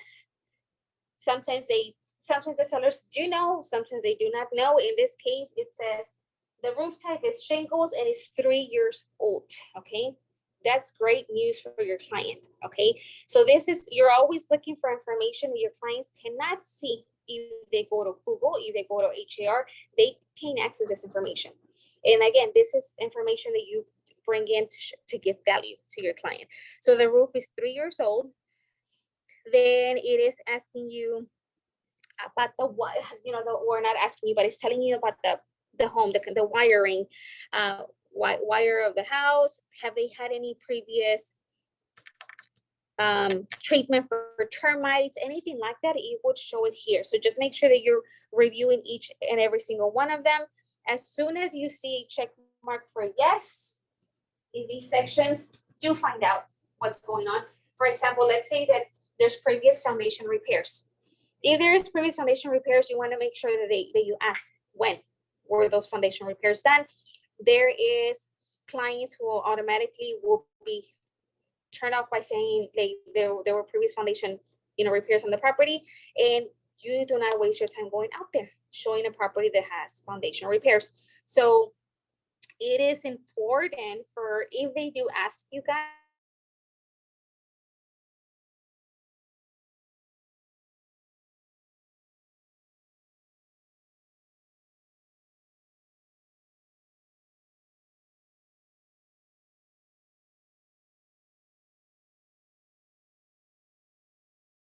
to be honest, here in Houston, because of our weather, the probability of having foundation repairs done, guys, is very high, okay? And those are things that people don't understand, that, they just don't know about it, right? So I know that just based on the fact that I've been working, I have worked with enough foundation people, enough inspectors for me to have learned that foundation repairs, as long as they were done by a good company and there's a warranty on it, you're good, because the probability of your house moving, it's like pretty much guaranteed in Houston, okay? So the fact that foundations repairs were actually done last year in this house, it's great for you, because what we do as agents, we'll let them know, hey, send me warranties, send me the information of the company. I will call the company and say, hey, I want to make sure that this property is in your files. Can you let me know how long the warranty is for? Is this a transferable warranty? If it's not, how can we make it a transferable warranty? And that way, that for whenever there's foundations done, again, in the right way, your house was probably not going to need foundation work done for the next 15 years. Sometimes, honestly, it happens less, like I have seen, and it's not always just because it's done wrong. It's literally just because that house does not have a sprinkler system. It's really the dirt of their house is somehow just moving more than maybe the neighbors or that community. So again, that's the reason why you just want to be sure that, hey, if that does happen, you have something to back you up. And if there is no foundation repairs, let's say there's no foundation previous repairs that were done, and the inspection tells you, hey, there is foundation repairs that are needed, always go to the experts, okay? Like let them know, hey, we're gonna talk to the foundation specialist so they can tell us, are they needed? Is it, and then that way it's, and then this is all negotiation that we can do for our client, right? We can go ahead and send them the report, let the seller know that, hey, we are being notified that this house has pretty bad foundation issues, or it's starting to have foundation. My client knows that this is gonna be an expense that they're gonna have to consider very quickly. So can we go ahead and negotiate for you guys to come and just have somebody start working on it, or let's go ahead and get a discount so my client can go ahead and save some money to make sure they have the money to be able to take care of this in the future. Okay. It's like filled out, but it's not signed. Then you do want to get it signed. So for example, this one is always going to be signed only by the seller. Okay.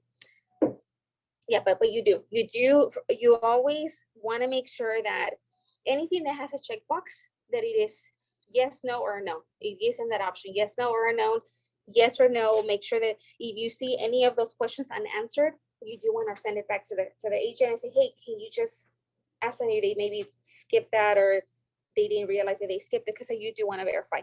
These are the things that will come back to us, guys, and be liability if we're ever sued because there was a box missing in there that we didn't notice. Okay, and they will put it on us as in like, hey, even though your client is looking at it as well, to some degree, we should also be helping our clients make sure that all of those things are filled in. Okay, section number 5 on the seller's disclosure, it does talk about flood coverage, previous flooding. Is the property in a flood zone? Definitely important for you to check for your client, because this might be a property that is not in a floodplain, but it has previously been flooded. Okay, and it could be for whatever reason. Okay, so they do even consider flooding from, like, let's say a busted pipe and the house had some kind of a flood to a certain degree. They have to know it in here, but then they do have to specify for this living room area did have some flooding because of pipe, and then they know. Okay, then they know that, hey, well, if that's the case, let's just make sure that we tell the inspector, hey, there has been a previous, can you just verify and look that everything looks good, right?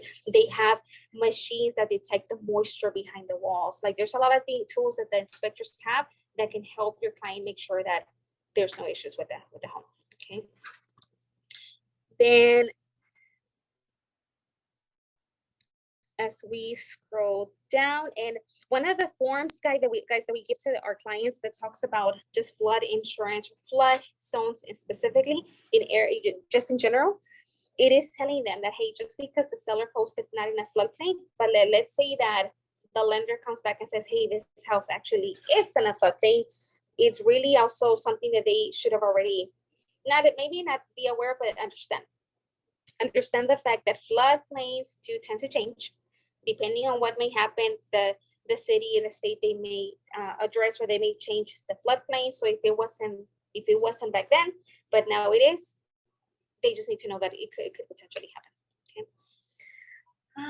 Has your seller, in section 11, it talks about any claims, if the seller has ever filed any claims for the property. Have you received any funds from a claim? Does the property have a working smoking detectors? Yes or no? And towards the end, he talks about the utilities. These, I tend to use this form, guys. For example, like if my client has no idea where to call the mud. The mud is the water district. That's one of them, right? So I would always say, hey, once you move into your home, the mud usually changes their utilities until they have officially signed on their home, and they are going to require for them to send them a HUD, an executed HUD stating they closed on their home, but you have phone numbers in here that you can provide to your client. So just use these again to provide as information that you can provide to your client.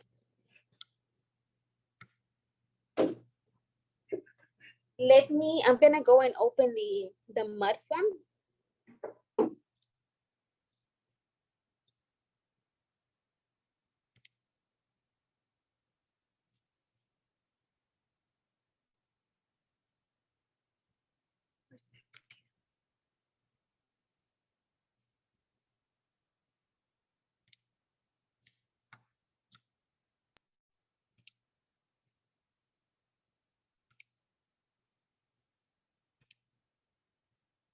Okay, so a mud notice, guys, normally for me, kind of a rule of thumb, but you always want to double check. If the house is outside of the city of Houston, if it's not Houston, more than likely there's going to be a mud involved, right? And the mud is just simply the utility company that is in charge of their water services is no longer the city of Houston. So in this case, the agent added the mud form. So when you're clicking and you're answering those questions on the internet, is this part of it tells you a mud, you hit yes because you saw that the form was there. Okay. And normally the listing agent is in charge of filling this out. Okay. So if you are on the listing agent's shoes and you are the listing agent, let me show you how you can gather this information. So this is what the form looks like.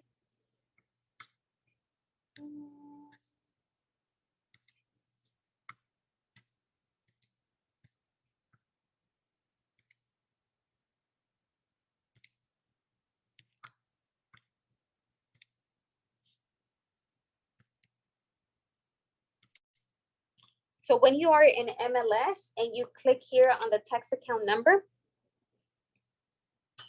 this is one way to locate to see there is a mod.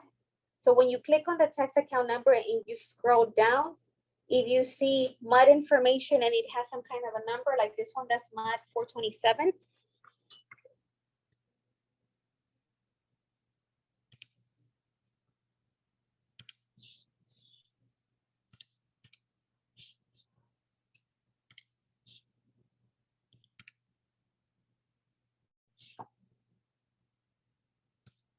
Okay, so this is a text form. And when you're scrolling down under the text information, you can see that it says MUD information 427, the number, you're able to click on it. And it tells you these numbers that are on that form. Okay, so this is how you find, like it's telling you. Well, I don't even know how to find that. I missed it. Okay, let me show you. Oh, look at the book. The pizza here. Okay, this is the last thing. And then that way we can I'll let them go. But this is what you guys are gonna put on the mud form. And you'll see where it says tax rate 0.5 and you're getting all that information from here.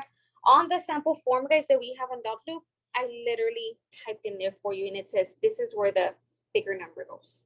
This is where the county goes. This is where the tax rate goes. So again, if you're still unsure what goes in which blank, I typed it in there for you and it tells you.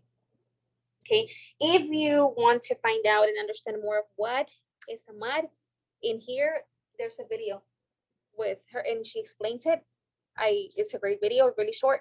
And that way, if your client does ask you, it gives you an explanation of what the MUD is.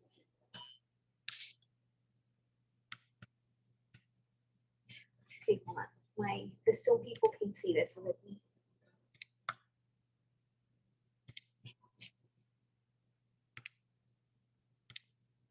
Okay, guys, so right now that we clicked on the MUD number 427, this is the screen that comes up, okay? And this gives you a breakdown of what the blanks you see on the form would be filled in. So the amounts of the bonds, the county, all of those, you're gonna keep plugging this information into the MUD form. And there is a video down here that you can scroll to and you can click and watch, and it explains to you what is a MUD district, and that way you are able to explain that to your client. If your client does ask you exactly what does a MUD district do, why is it not the city that does it, why is it a MUD district, you can get that information from here. Does anybody have any questions? Okay. Let me just make sure I didn't miss anything else.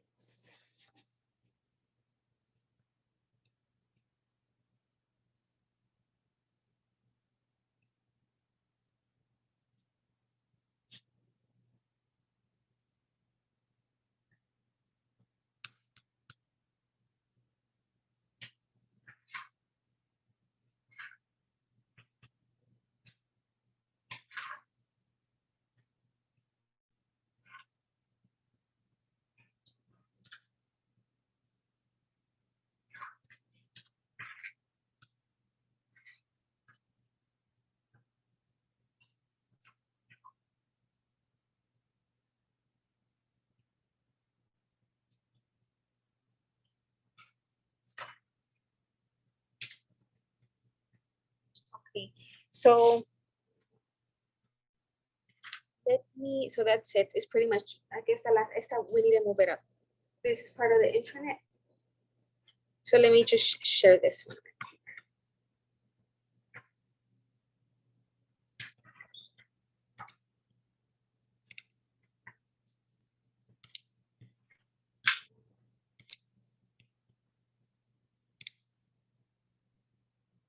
Okay, so I just wanted to share a few more things just before we finish the classes. We're about getting ready to wrap up.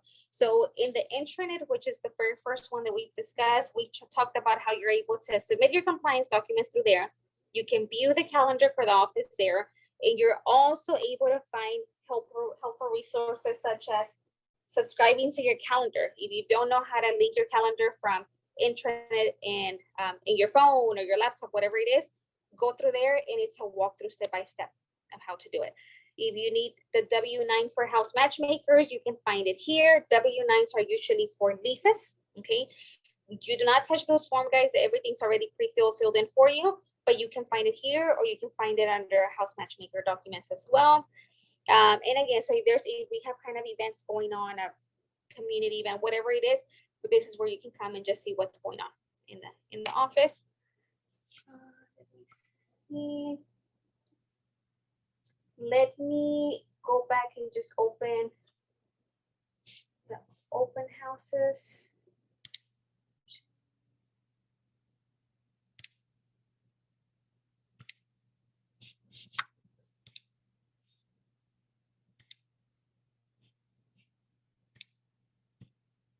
So when you open your calendars, if I click on calendar here or again over here on the bars, you're gonna see that there's an open house available every single weekend, guys. Okay, these open houses are basically a list of addresses that are provided to us by another brokerage, and actually for our agents, they can add if any of our agents are okay with sharing their listings for open houses, we can add it into that list. Okay, and what this is basically saying is, if you wanted to go ahead and host an open house on August the 1st, you're going to be able to come in here and click on the link, and the link is going to give you a list of open houses that are available that you can reach out to the agents and verify if they're still available. So it's literally a step-by-step telling you, search for the property on MLS, make sure that the property is still available, contact the listing agent and notify them that you are interested in doing an open house so that they can go ahead and put the open house on MLS, so that anybody looking on Google, anybody looking at Trulia Cielo, if the property comes up, unless they add that open house status on MLS, nobody will know. Okay, so super important that you do that. Once approved, you will need to schedule the appointment through showing services to obtain the instructions. If you are going out there to go and just do a video of the property, like I know you did, Ro, if you want to go and look at the property before you even, let's say again, start marketing for it, go ahead and just go through showing services, let the agent know, hey, I'm going to schedule something for today because I do want to go and shoot a video, okay? Or the day that you are there for the open house, make sure that you have these instructions already there. You have a combination. Again, it's always good, to be honest, to go ahead of time and make sure that everything looks good, okay? That it's clean, that you're not having trouble opening the lockbox that day. Check the listing status on the days leading to the open house. So do remember, guys, that any property that's on the market right now is active. Does not mean that it's not going to go under contract tomorrow or later today, right? So that's why it's important that, hey, as you are preparing for this open house, I would say the day before, make sure that you tell the agent, hey, if an offer comes through within today and tomorrow, please let me know. And sometimes the houses will go under contract. If you let the agent know, hey, I still want to host the open house, is that okay? Some agents will leave, they won't change the status for you. They'll leave it as active, but it's really just to give you guys the opportunity to still try to get a buyer, okay? And sometimes they will tell you, okay, we'll go ahead and I'm gonna talk to the seller. I'm gonna let them know that the open house is coming up, and we can see if we can probably get a better offer during your open house for someone that is interested. We'll wait before we accept this offer, and if we do have a potential new buyer, we'll go ahead and present both offers to the seller. Okay, so just because he goes, again, guys, because he goes under contract, still, you can still go ahead and just take the opportunity, and the agents normally will let you still host it. If it's just one day from that, they'll still let you host it. Okay. Any questions about that link? No? Anybody has a question? Okay, guys, well, that wraps up our classes and all our trainings for today.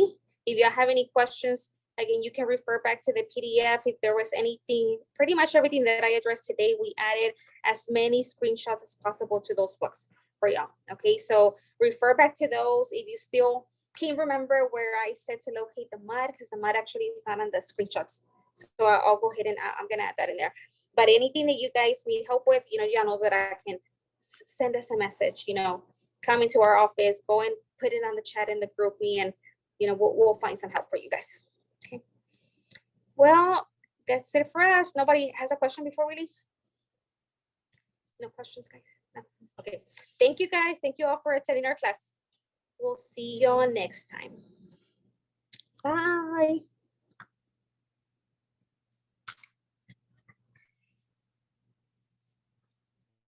Thank you, Gisela. She's sending me an applause.